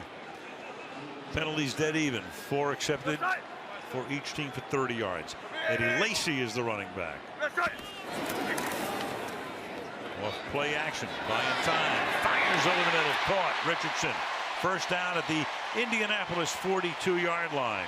So again, he connects with a guy connected with on a 37-yard bomb at the end of the first half. The hard play action is going to suck the linebackers up and give just enough room to Paul Richardson down the field. And boy, Russell Wilson loaded up on that one. You can see John Bostic turning and trying to get back to the play, but the first down play fake and run fake enough. Gain of 21 on the ground. Carson puts his head down. Some tough running to the 37. We started the game by talking about Carson, who was the 5th to last guy drafted. Oklahoma State. Well, if you watched him run down there, I mean, there were times he looked like Marshawn Lynch, but he dropped to the 7th round. Only saw part-time action there, and out of nowhere winds up with the starting role here. They go out and they get Eddie Lacy in free agency. Rawls can't get healthy. Kristen Michael is long gone, and they like Carson a lot at 6 feet even at 218. And Lacy really hasn't lived up to it yet, so all factors. Carson again, he's going to set up a 3rd down and short at the 34. Back we go to Michelle. Well, Chris Carson told me he used to have more of a shifty style of play, but when Pete Carroll told him he wanted him to play physical like Seahawks running backs traditionally have, the rookie obliged, and Carson said he's been playing that way and he's going to stick with it. He told me that's what's been working for me. I'm just trying to live up to Carroll's expectations. And right now, Michelle, he is the #1 back. Physical right here. Puts his head down. Takes Farley for a little bit of a ride. 3rd and a deuce. Here he is again. And that's pretty physical. Through the middle. He exploits the seam and takes it to the 23-yard line for a first down. Yeah, nicely done on the outside by Jimmy Graham. John Simon sort of got lost in the shuffle here with this block. These two right here. When Simon sort of lost his vision, it allowed Carson to make that cut. 23, keep feeding it to him. Swinging to the outside. Nice move there. Flag down. Gets to the 18 for the moment. Another one comes in at the end. You got 2 flags here. So Brad Allen wearing out the microphone in the second half. There are fouls by both teams on the play. Holding, offense number 75. Holding, defense number 95. Those penalties offset. Replay, first down. Boucher and Hankins. All right, we've got a Boucher right here and Hankins right there.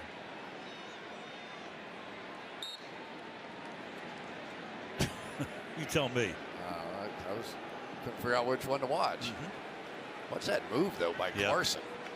I think he's going to be the guy, don't you? I mean, they look at Lacy and they thought they had him on the diet and they had all those different things, and here he is back in the backfield. But we have seen Chris Carson make too many people miss like he did on that play. Play fake. Wilson to the end zone, and that's going to be out of bounds. Intended for Tyler Lockett. Double covered there. It'll be 2nd down and 10 from the 23-yard line. But that's the very essence of what makes this Seattle offense good. Andrew Luck over on the sideline. When you get the running game going, now you can come out with those bootlegs. This is a team that has to have the running game to maximize what they have in Russell Wilson. So by coming out and establishing, not only protecting their defense and keeping them on the sideline for a bit, but also setting up that bootleg game. Opening drive of the half. Wilson going that same direction again and incomplete. That's Melvin covering Darboh. Could not haul it in and sets up a 3rd down and 10. Sean Melvin really doesn't get his head around here, but he has been red hot. 2 interceptions against the Browns a week ago and has really been playing great. This crowd's not going to like it, but it's one of the Darboh really doesn't do a great job of stopping and jumping back into Melvin. He was perfectly situated to draw that pass interference. He should have almost given up the shot to catch the ball, just jump back into him. Ball would have been on the 1-yard line. Definitely could have had a flag. 3rd and 10. Wilson. Room. Russell Wilson to the 1-yard line. Tyler Lockett through the block. And they're going to spot the ball just short of the goal line, 22 yards. Starting to do these kinds of stunts, but then you get pushed out of the way and there's nothing left inside. When you just rush 4 against mobile quarterbacks, there are natural gaps. Let's see, is the knee down? I think that's a touchdown. Well, he'd have to challenge to get it because it would automatically be reviewed. And so if Carroll wants to challenge it, which apparently he is going to do, he'll probably win the challenge, but that'll be the last of his challenges. It's his second. That's always such an interesting call, and very knows how important it was to save that last challenge. Seattle is challenging the ruling on the field that the runner was short of the line of game. Very much so. You think you're going to make it, but you can't assume in a ball game like this, and you're almost forced to take that to make sure you get the lead here. And that's why he's mad. He's mad. How can you not get the play right the first time? Referee is, or the official is right there, looking right down the line. Well, the official definitely saw the ball cross the line, but it's hard to see the ball cross the line and see that back knee. Does any elbow touch? It's clearly a touchdown, I think. And they're going to get it, but who knows what it's going to mean for the rest of the game. You know, that's the hard part, and that's why Pete's mad. And win or lose the challenge, that's the end of challenges for Pete Carroll. Pagano's challenged 2 and won them both, so he still has 1 left. But he got points out of his. So pretty sure they're going to rule it a touchdown. You're so right, though. Do you use the challenge, or do you take a chance on saying it's 1st and goal from the 3-inch line, and we'll get in? You know, if you don't get in, though, you know, after reviewing the play, the ruling on the field has been changed. The runner broke the goal line. It was a touchdown. Seattle is not charged with timeout. 23-yard touchdown run for Russell Wilson. So they came out and went 84 yards in 9 plays with 5 runs and 4 passes. A couple of key penalties as well. And that puts them up on top 16-15. And they're going to line up to go for 1. Yeah, and we're seeing some deep breaths on the part of Blair Walsh at this point. Crowd holding its breath. Flag is down. Boy, that just inside the left upright. Flag down at the But this could be 14. interesting too. Sure, you can move it to the 1-yard line if it's against Indianapolis. And then do you go for 2? Probably. Yep. Coach, you got it. We got. Little eavesdropping here. If it's against the Colts, you can move the ball to the 1-yard line. Do you take the point off the board? They're going to go for it, looks like. Yeah, I'm surprised they didn't go for it to begin with here in a 1-point game. I know it's early. Illegal formation on the defense, number 91. Seattle has opted to enforce this penalty from the 2-yard line to the 1. We will retry. So Wilson will come back out. 2-point try coming up from the 1. Walsh is making everything very interesting here. You cannot line up over the center. You can see him on the shoulder pads here. You have to be outside. That center is completely protected. So now here we go.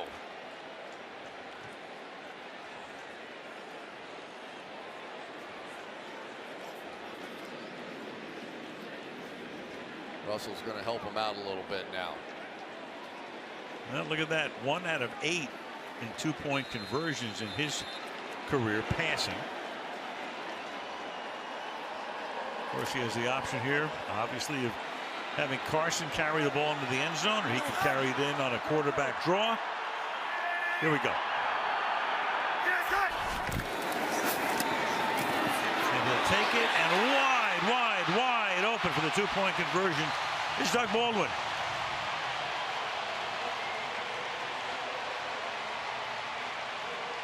So the penalty, that's 1 extra point, and it's a 3-point game with a little less than 10 to play in the 3rd quarter.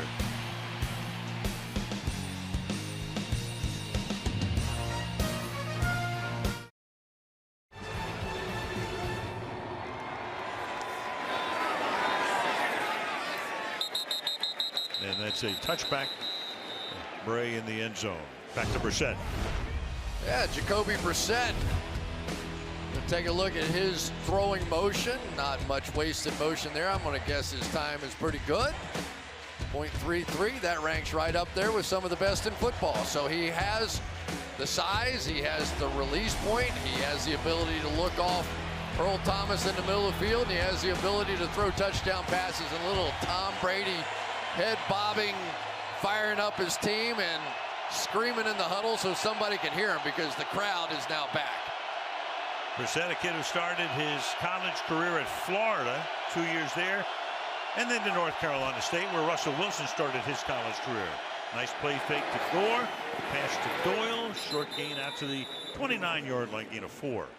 And so far, Richard Sherman has basically had the night off. They have not tried it to his side at all this evening. He now has thrown the ball outside the numbers to the left 9 times, outside the numbers to the right, zip. Going at Griffin tonight for the 1 touchdown and 4 completions. 2nd and 5. Gore. Tough sledding again, picks up about 3 to the 33-yard line. 3rd down. Joe Philbin on the Colts staff, was the Dolphins head coach for 4 years before that at Green Bay, and his task is that offensive line. And boy, look at the way it started tonight. The rookie center goes out, and you got the backup guard Redmond been doing all the snapping tonight. And he's doing a nice job, especially in the run game. He got off the ball great that time, made a good block. Looks like he's under control up there too. Now we get the hand clapping. 3rd and 2. And that pass is incomplete. It's dropped. Would have had the first down, but Cam Chancellor made his presence felt as the ball got to Doyle. 4th down.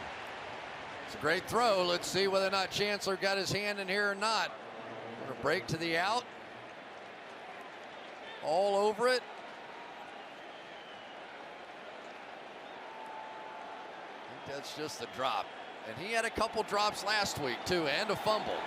Very unlike Jack Doyle. Yeah, he had 3 drops all of last year. He has 3 already this season. Sanchez's boot is a good one. It's going to be a beauty. It's going to roll inside the 6-yard line and get down to there. With 7:57 remaining in the 3rd quarter. 18-15 Seahawks.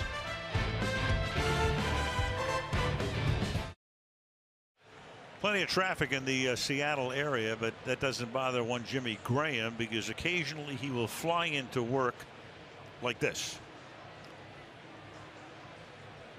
Lands on the lake. There's the Seahawks practice facility.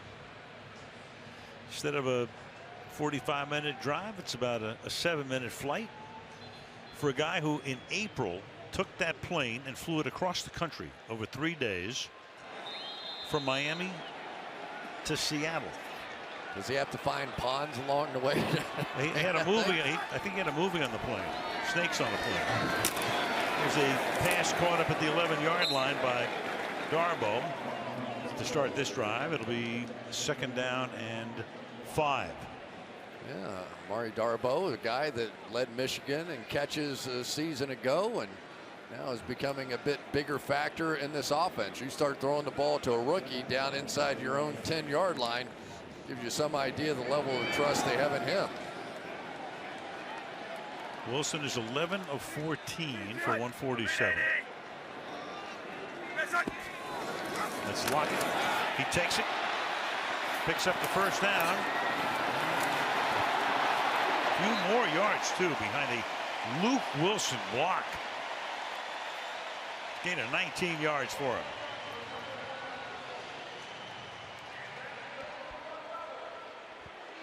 Poor Terrell Basham didn't even know what happened. He was chasing his ghost the other way, and meanwhile it was Luke Wilson out in front, and this one was almost busted out. Tyler Lockett, a great kick returner, almost snuck his way through there.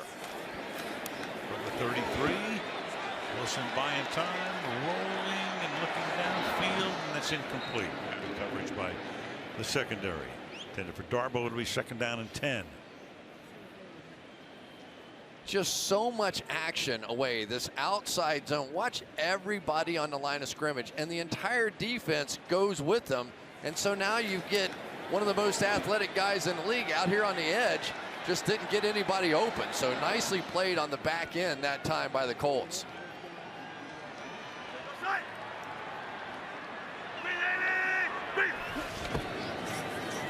On a draw, Chris Carson up to the 36-yard line.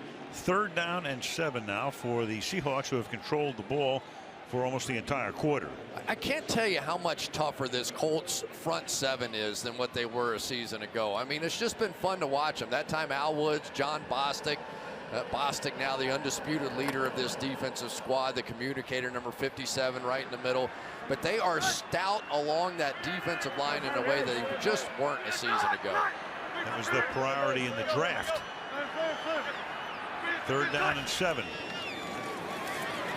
Fired over the middle, into the hands and out, and then it's intercepted. And this is Hooker, their #1 draft choice, with the 3rd pick of his young career, taking it down to the 24-yard line. So the Colts last year had 8 interceptions all season long. You've got Odiambo, who gets hurt on the play, and that's already their 6th pick of the season.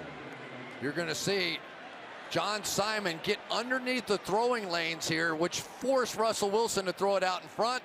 The ball is dropped, and as they describe Malik Hooker, he catches more balls by accident than just about anybody else. They were talking about Ed Reed with a comparison. Oh my. Odiambo down.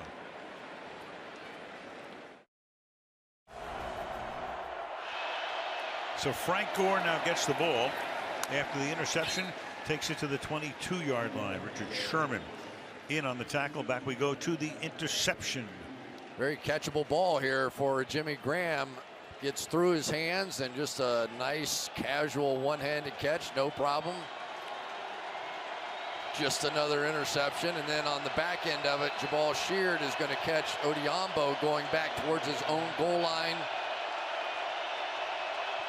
Up around the shoulder, head, neck area, so that'll be an interesting no call. 2nd down and 8. Brissett for the end zone, a little too far for Doyle. Chancellor stride for stride with him. 3rd down and 8 now. It's been a really good matchup all night long. We knew it would be. Cam Chancellor right here playing man-to-man coverage against a very good route runner, and Jack Doyle had him beat, just not quite able to catch up to it. Good recovery by Chancellor, made him make a perfect throw. Colts trying to cash in on the pick. Wilson came into the game, had not thrown an interception in the first 3 games. 2 tonight. Right there's T.Y. Hilton. At some point, he has to be a factor. Looks that way. Brissett throwing for that man, Hilton, and it's incomplete. Justin Coleman, who had an early interception for Seattle, covering, and it's 4th down, and Vinatieri will come in to try to tie the game. Well, Justin Coleman certainly deserves a tip of the hat for his play in this game. In the backfield, there was definitely pressure on Jacoby Brissett, but really Robert Turbin had it picked up and just out of the reach. Really perfect coverage. 22 years in the league, it is Vinatieri's first ever game in Seattle. 40-yard attempt. He's not 44, he's 24. I'm convinced. That ties it. 18-all. 3rd quarter.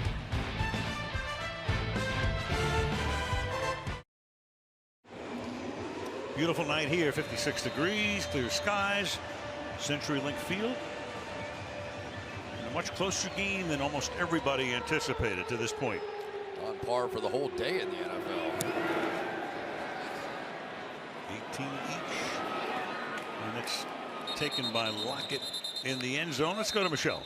Well, Andrew Luck still sidelined. He had that January surgery to repair a torn labrum in his throwing shoulder. The labrum is a circular piece of rubbery tissue attached to the outer rim of the shoulder socket.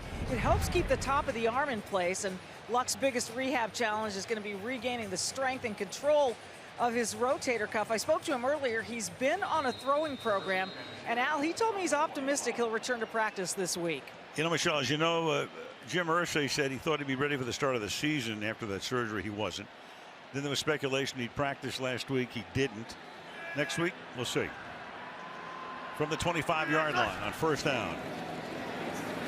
Wilson slings it to the outside. Good slip move there by Lockett.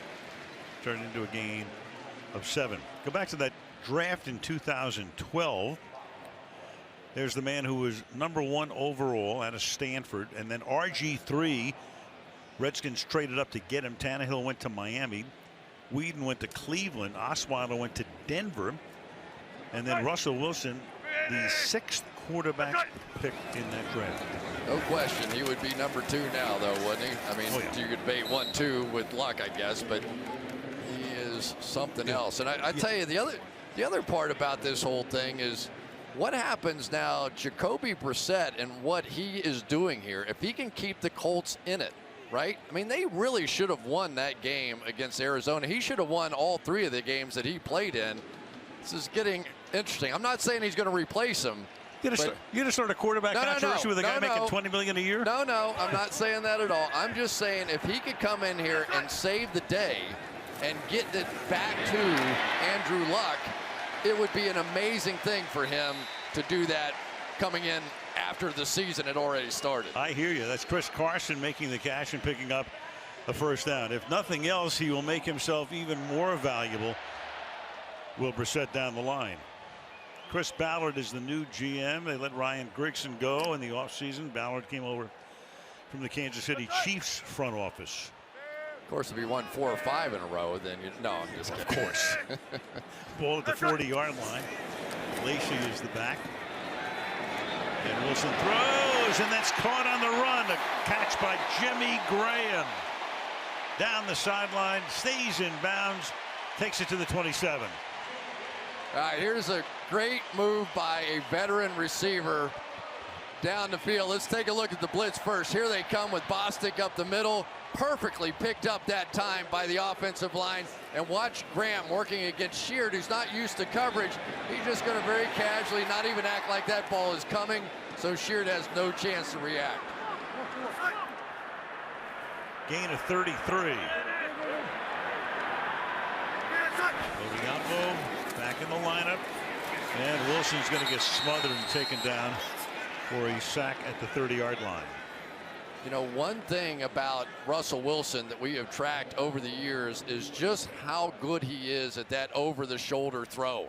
There is nobody in football more accurate than he has been. He has been on the money, and I mean perfect. We describe this as absolutely perfect over 50% of the time, and those numbers right there are the best in the NFL. So when you see Russell Wilson make that throw down the boundary, know that he does it better than anybody. And on 2nd and 13, Eddie Lacy. It's McKissick for the touchdown. McKissick goes in for the score. J.D. McKissick, who was just activated before the game because of the injury to Procise, takes it in. Oh, the stunt inside got the Colts. They stunt in here, but now watch on this move. Watch the move on 27, Nate Hairston. Whoa, broke his legs almost. And McKissick, we were watching him in practice the other day, and you kept saying that. You kept going, whoa, whoa, look at that, whoa. And then he comes out and touches the ball in the game and takes it the distance. Not bad for a guy who was playing wide out in camp. At Arkansas State, he was a wide receiver. Blair Walsh for the point after. The extra point is good. The Seahawks had 140 total yards in the first half and 179 already in the second half, with the third quarter still with 2:12 to go. So 25-17. Seattle up by 7. Tale of 2 halves. Colts controlled the ball for a 2-to-1 ratio in the first half. 179 yards to 10 yards here in the third quarter. Yeah, this has been a good night tonight for this offensive line, too. as they did a week ago, Tom Cable and his group just beginning to establish themselves. There's big Justin Britt, who is, I think, one of the real stories of the NFL, moving to the center position a year ago, just the second center in the last 10 years to not allow a sack or a hit on the quarterback with over 600 opportunities in protection. And now he is the guy that is running the show, a state wrestling champion, undefeated, never even came close to losing a match. Returnable kick. Bray from the 3 slips, and down he goes at the 16-yard line. Penalty. Flag down at the 18-yard line.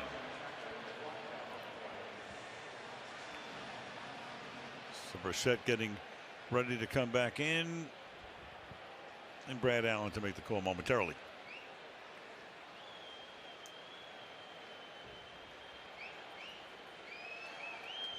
Perhaps.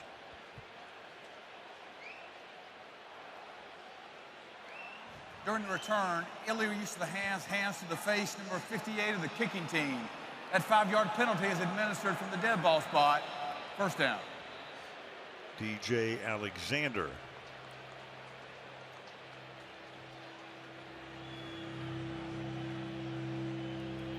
Brissett tonight, as he begins this drive, 15 of 24, 147, but all of that really in the first half.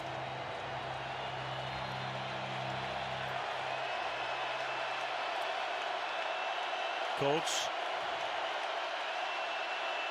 doing their scoring this year early. Not often Frank Gore is the running back. They fake it to him.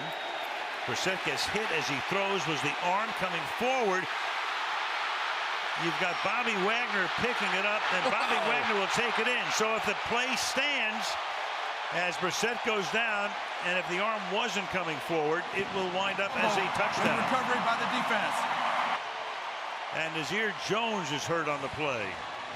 The defensive tackle for Seattle. So check it out. Is the arm coming forward or not? The replacement, Marcus Smith, coming around the corner against Joe Haig, and this ball, I believe, is out.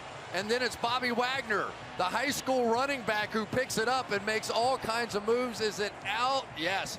He hit it on the way back. You could see that ball start to come out. And watch Wagner run with the football. A high school running back, and there was no way they were keeping him out of the end zone.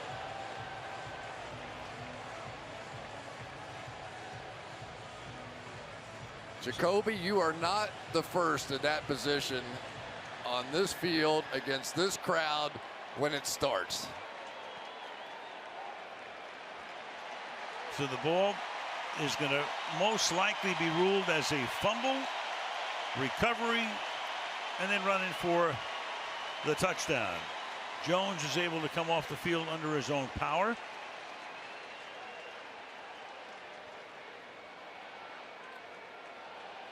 Ball clearly out as that arm started forward. And here we go for the extra point. Confirmed as a touchdown, and now the extra point here for Blair Walsh. And that one is good with 1:59 to go in the quarter. So in the quarter, Seattle has now outscored Indianapolis 22-3.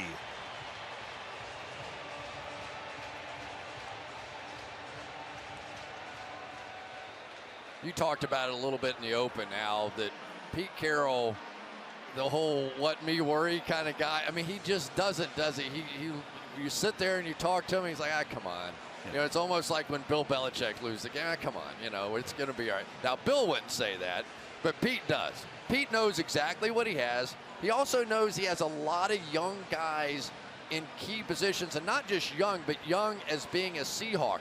So it usually takes about the first month of the season to train these guys up. And now here they are making plays. A guy like Marcus Smith coming over, he's starting to get it.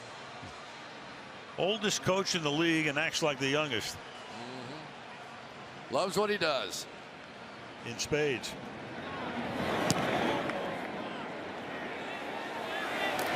Kickoff will be down there by Bray. Well, the Legion of Boom became the Legion of what or whom, I guess. Last in the league after 3 games, 5.3 yards per carry allowed, 60-yard runs allowed in back-to-back games. Giving up those big plays. The 5 TDs they allowed, 4 of them covered 20 or more yards.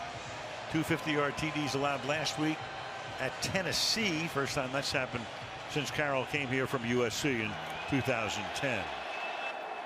A lot of boom between those 3 guys. The other position sometimes alternates around, although Justin Coleman's been unbelievable tonight. From the 25. Wow.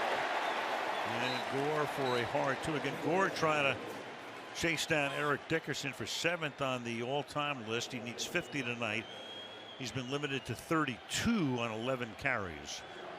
Boy, what a shot there by Michael Wilhoit coming off the edge. He is just going to catch Gore, and nobody even got close to hitting him.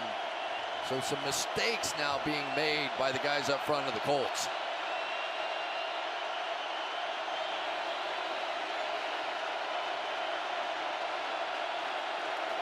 Second and 8, fired too high and through the hands. Darrell Daniels. Be 3rd down and 8. You know, and that's what the Seattle defense can do to you. They can force you to throw the football, because when you have Cam Chancellor, number 31, he is always going to be around the line of scrimmage. And so what do? You either take the mismatch and you try and throw the ball because he's down to play the run, or you run it into Cam Chancellor, and really neither of those options have been very good for what's been the best defense in football over that 4-year period of time. 3rd down and 8.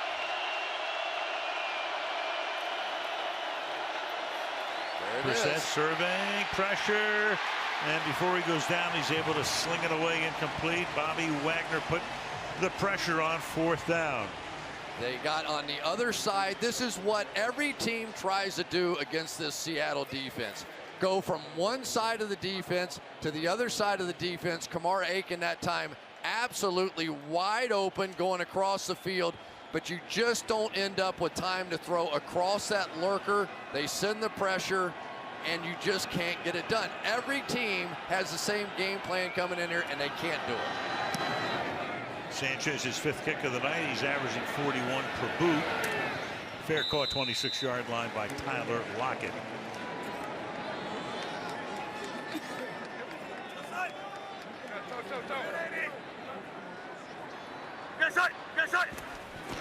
From the 26-yard line, Carson for a yard. 181 yards in this half for Seattle to 11 for the Colts. Jabal Sheard has become one of the real factors on the defense of the Indianapolis Colts. He has just been working inside and out. This outside zone read play is a very difficult one on that edge player. He sets the edge, gets back inside, and makes the play, and he's been doing it all night. 2nd and 8. Lacey gets stuffed at the line of scrimmage on what might be the final play of the 3rd quarter. Quarter that totally belongs to Seattle. It was nervous time at the half. It was 15-10 Indianapolis, but 22-3 is what the scoreboard shows in this quarter. 32-18 into 3. Sunday Night Football back after these messages.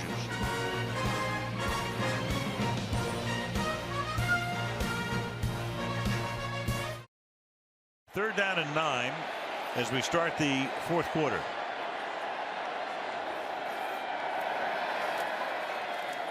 And Wilson stepping up, avoids the sack, chase, downfield, caught the 32-yard line by Tyler Lockett. Keeps extending the play. 7, maybe 8 seconds or whatever, and finally somebody's going to get free. And Davis has had quite a welcome back tonight, 41 yards. Yeah, Sheard is going to bust through again, and again Russell Wilson's going to make him miss. Odiombo just has to get out of the way, and look at that throw. Back across his body, He is like Gumby. He is able to bend and turn and make throws on the move that just break the backs of defenses like the Colts. From the 32-yard line, McKissick, who scored the touchdown earlier, and he's out of bounds because Procise was unable to play tonight. They activated this guy. And a nice run here. 9-yard gain, second down. You know, it's interesting because now they have two. C.J. Procise, we saw him play so well in New England last year. You remember that? He gives them that run and receiving dimension. And then you got the bigger guy in Carson who does okay as a receiver as well. It just looks now like if they can go with Carson and with one of those speed backs out of the backfield, that change of pace seems to give defenses real problems. There's Procise on the sideline, and then McKissick gets slung down by Bostic and Woods, making it third down. Yeah, and so far it has been the turnovers that's the difference in the game, right? 14 points by the defense, pick 6 for a touchdown, a fumble recovery by Bobby Wagner for a touchdown, and that's the difference in the ball game. 2 turnovers each. It's second down and 12. They had given McKissick the first down earlier, so second down and 12 now from the 24. Fires to the outside. Baldwin tries to take it back inside. Melvin is right there, so third and long. Now, Rashaan Melvin, I think he deserves a tip of the cap as well. Here's the guy that he's tough. Vontae Davis has come back in now, but Melvin's numbers the last couple of weeks have just been tremendous. Teams are just not completing passes against him. And the other guy I like is Nate Hairston, the one that got the sack that led to the safety earlier. I think they have depth in the secondary now they have not had. Timeout taken here by the Colts. Third and 8. Tale of two halves here. After the Colts timeout, third down and 8. With Wilson firing over the middle. And that will be a first down. Jimmy Graham makes the catch, takes it to the 6. First down and goal. It's the hard part. Anytime you get a big tight end going against a smaller safety or a cornerback in this case, and Rashaan Melvin, you just sort of box him out. You know, Jimmy Graham was a basketball player at Miami, and your big body blocks out his body, and you get the completion. McKissick looking for a second touchdown. Stop just past the line of scrimmage. The second and goal upcoming. Kind of interesting to watch Luke Jokel work in there at guard. Of course, the second overall pick back in 2013 for the Jaguars. And now he's in playing the guard position, number 78 right there, and working with Reese Odiombo, who's a good athlete. Odiombo could end up being a player now, and one of the strongest guys on the team. They just, you know, as they say, it ain't easy to be a left tackle in this league. So you got to give them some time to develop, and clearly they won't spend the money on the offensive line here. They do in some places. Fake to Lacey. Wilson floats one wide open. Luke Wilson. Touchdown.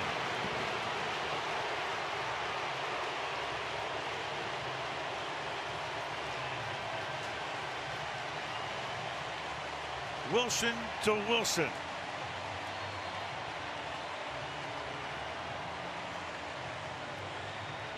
So you're down here, and now watch him creeping across here. You don't want to run too fast because then it alerts the linebacker that you're going out on a route. You sell the hard run fake, the play action, and then you put Russell Wilson on the edge, and good luck. That's how you draw a creep. That's a creeper. Love it. Blair Walsh point after. And so the Seattle Seahawks have things well in hand. After a nervous first half, they're up by 3 touchdowns. Well, back in the days of the Kingdome, Seattle Seahawks had some major stars, and one of those guys had his number retired by the Seahawks tonight as the kickoff is taken in the end zone. Robert Turbin They'll bring it out to the 25. Kenny Easley, the great safety. Short career, only 7 years, but good enough to get him into the Pro Football Hall of Fame. And his number retired right next to Steve Largent. Courtney Kennedy, the daughter of Cortez Kennedy, the late Cortez Kennedy. There was Kenny Easley before the game. Hard-hitting safety, a lot like Ronnie Lott.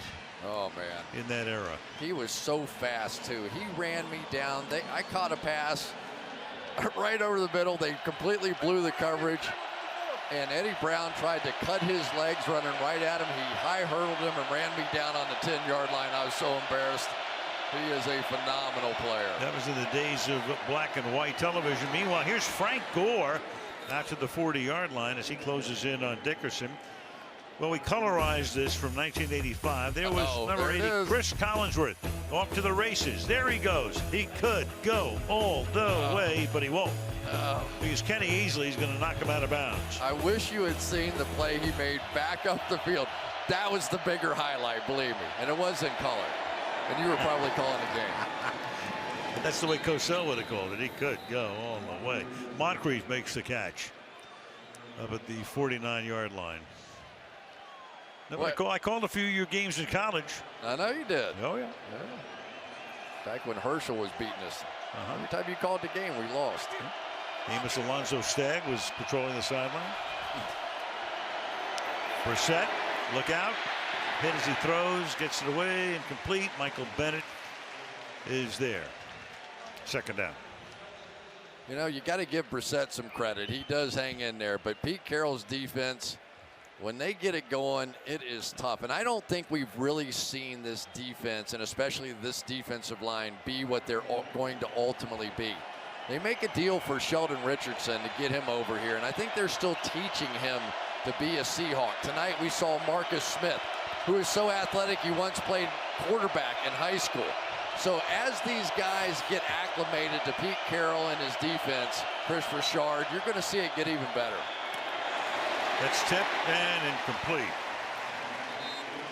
Nazir Jones, who was down on the ground on the last series, needed some attention. Healthy right now. Boy, that was a nice move by Jones, too. Did you see him coming up the middle? You know, when you get guys, he goes right here. Watch this little wiggle. All these guys are just such good athletes working against Vunovich there. But it's not just the edge players, it's the interior guys that can get there as well.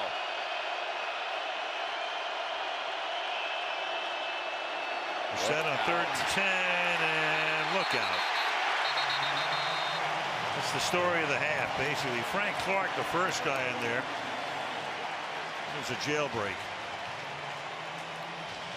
And Brissett in agony as he trots to the sideline. Watch this one. Bring the looper right around. The linemen think they have everything picked up, and there's nobody there as Clark comes around to get the pressure. It is borderline not fair when you get behind against this defense and they turn on the gas to come get the quarterback. They'll have to work on Brissett. Sanchez ready to send his 6th punt of the night into the air. Fair catch call for made by Lockett. 26-yard line. Flag down. Other side of the field. Scott Tolzien is the number 2 quarterback. He was the number 1 quarterback when the season started, but threw a couple of pick sixes in their opener at the Coliseum in Los Angeles, and that's when Brissett took over. Holding number 28 of the receiving team. A 10-yard penalty is administered from the end of the kick. First down. Timeout. Seattle by 21.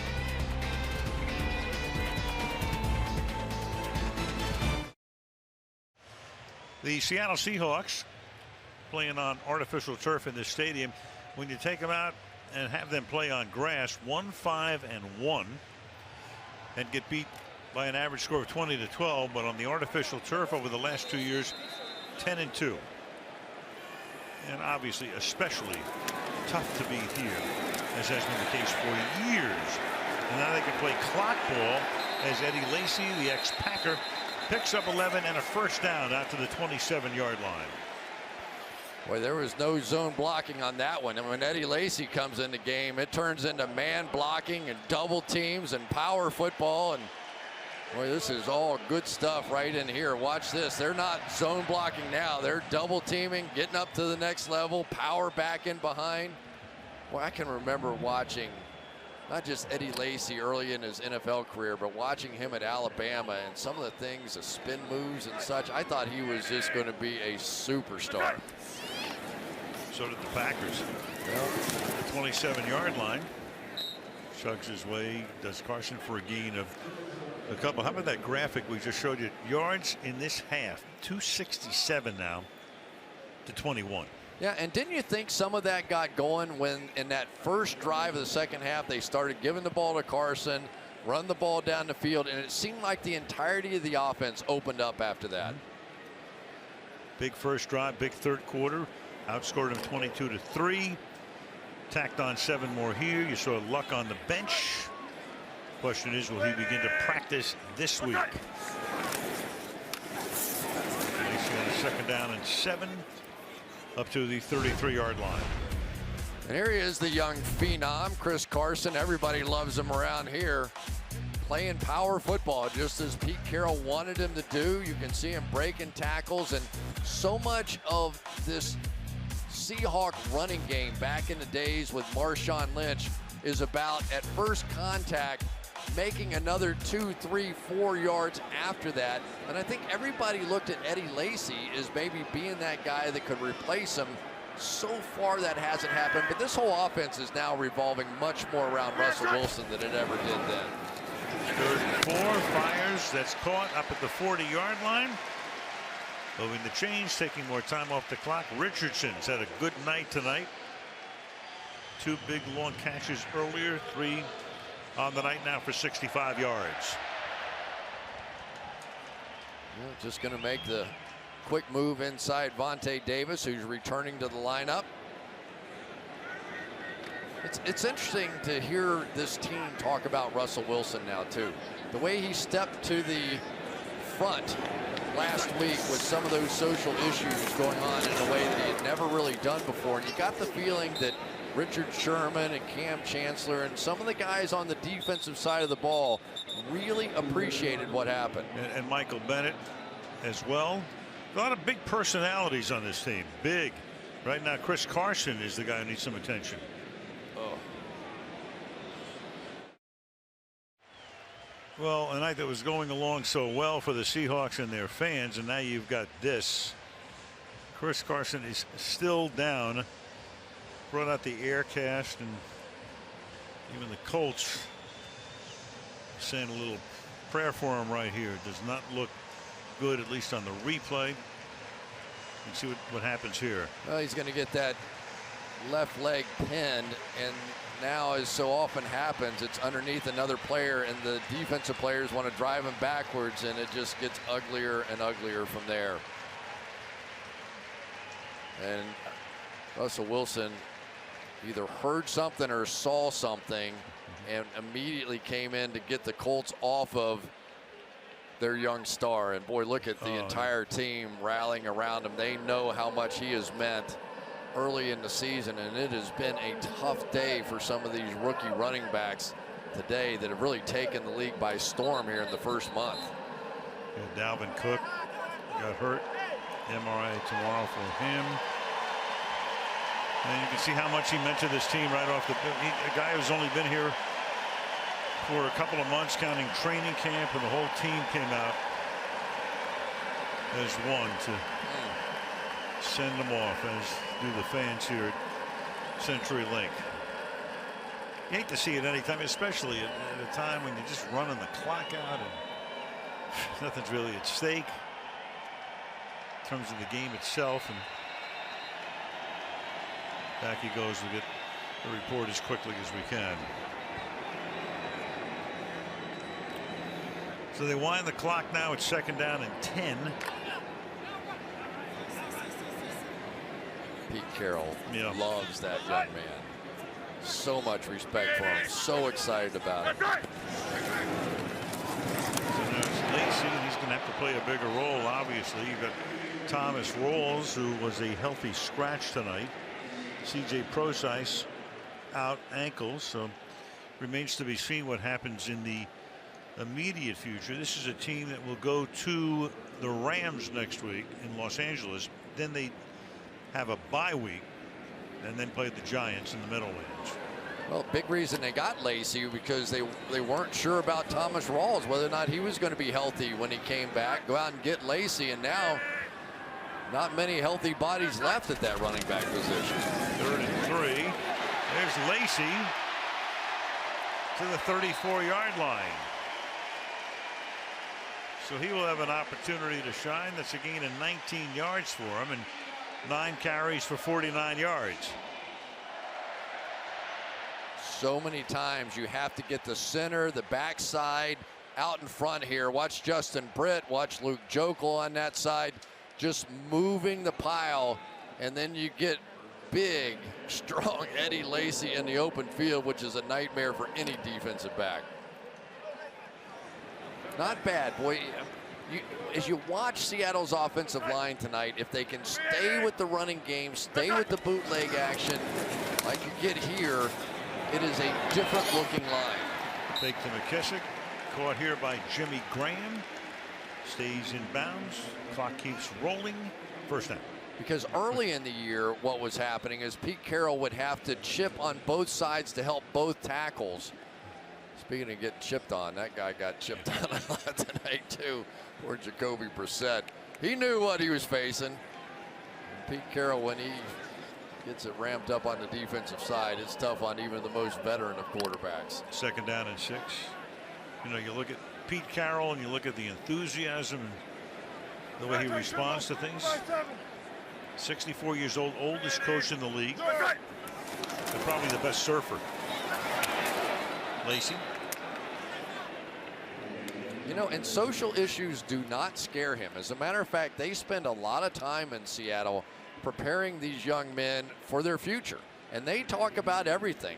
And so all the things that's been going on with the national anthem and the take a knee and all those things, I said, did it disrupt? He said, yeah, it's a tough week, but it's not something we don't do on a regular basis. He said, that goes back to my days in college. You feel some sense of obligation for getting these young men ready for life after football. Spent almost a decade at USC. 3rd down and 4. Lacey trying to spin his way to a first down, but comes up about 3 yards short. Schedule now for Seattle again. They go to the Rams. They've lost 3 straight against the Rams on the road, and the Rams beat Dallas today. So they appear to be for real, and certainly a heck of a lot better with Jared Goff coming into his own. Then at the Giants, and Houston comes in here, and Washington in week 9. Sammy Watkins, Todd Gurley, Jared Goff. There's some talent on that team. We saw them on Thursday night, and like, wow. And then they turned around, did it on the road at Dallas today, just as impressively. Wilson to the end zone. What a catch! McKissick for the touchdown.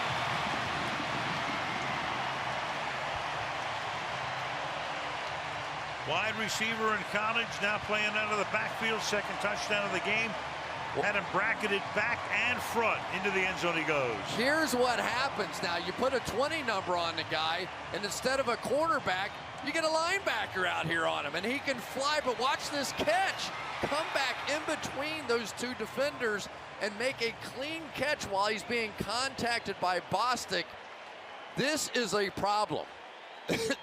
He is a problem lined up outside in the slot, because the automatic is in man coverage, you put the linebacker on him, and I don't know if any linebacker is going to cover him. Blair Walsh for the point after. Wow. What a show tonight by J.D. McKissick. And we're watching him in practice, and I was like, you just kept going, wow, look at that, oh, look at that, oh, look at that. And then you go, but then it never happens in the game. And then he comes out in the game, and it happens just like it did in practice. 38 on the ground, 27 in the air tonight. 2 touchdowns. Well, this game was tied 18-18 eons ago. Talk about a secret weapon, though. McKissick was inactive all 3 games, and now for Pete Carroll, he's starting to feel it again. And you knew it was going to happen. You kind of knew they'd be okay, but the way that first half went, then you started to have even bigger doubts. Those numbers have flipped around from the first half. Well, 36 second half points for Seattle. That is a franchise record. 36 in the second half. Bray.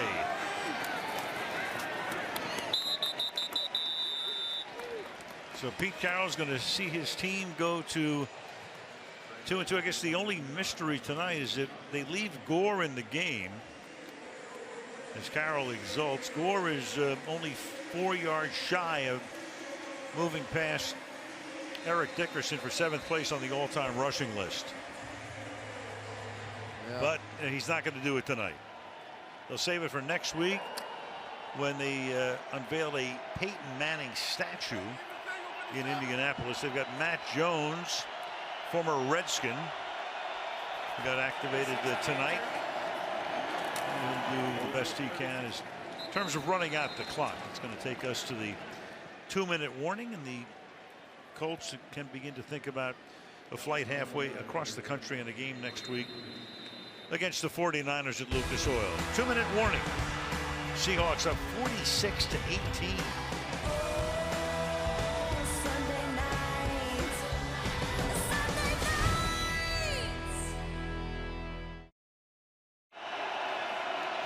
Brissett on a 2nd and 7. And Matt Jones again. Yeah, and this is the right strategy because Brissett, you saw him limping out on the field when he stepped into the huddle. And so obviously at this point, you just go, okay, this one's over with, and let's go take a shot trying to win our division. But it's been tough in that division, winning games outside of the division. It just hasn't happened much. Funny how Chuck Pagano was saying, man, we got to avoid getting steamrolled, avalanched, whatever you call it, blown out early. They did anything but then they got blown out in the 3rd quarter. Here's Jones again. Should be enough for a first down. Or maybe 1 or 2 more plays, and that'll take us home. Chuck Pagano, though, we're happy to report 5-year anniversary, cancer-free. Congratulations to him, and he has inspired a lot of people. Chuck Strong. Yep. Got that job, and a couple of weeks into that job, diagnosed with leukemia. Bruce Arians came in, took over for 12 games, won 9 of them. That led to Bruce getting the head coaching job at Arizona the following year. And Pagano right now in his 6th season as the head coach of the Colts. And that's going to do it. They'll let that clock run out. And the Colts will go to 1-3. Seattle will go to 2-2. As these teams reach the 1/4 mark of the 2017 NFL season. Really a must-win for Seattle, and they got it done. They were pressured tonight, but they got it done. Outscore them 36-3 in the second half and win the game by a score of 46-18.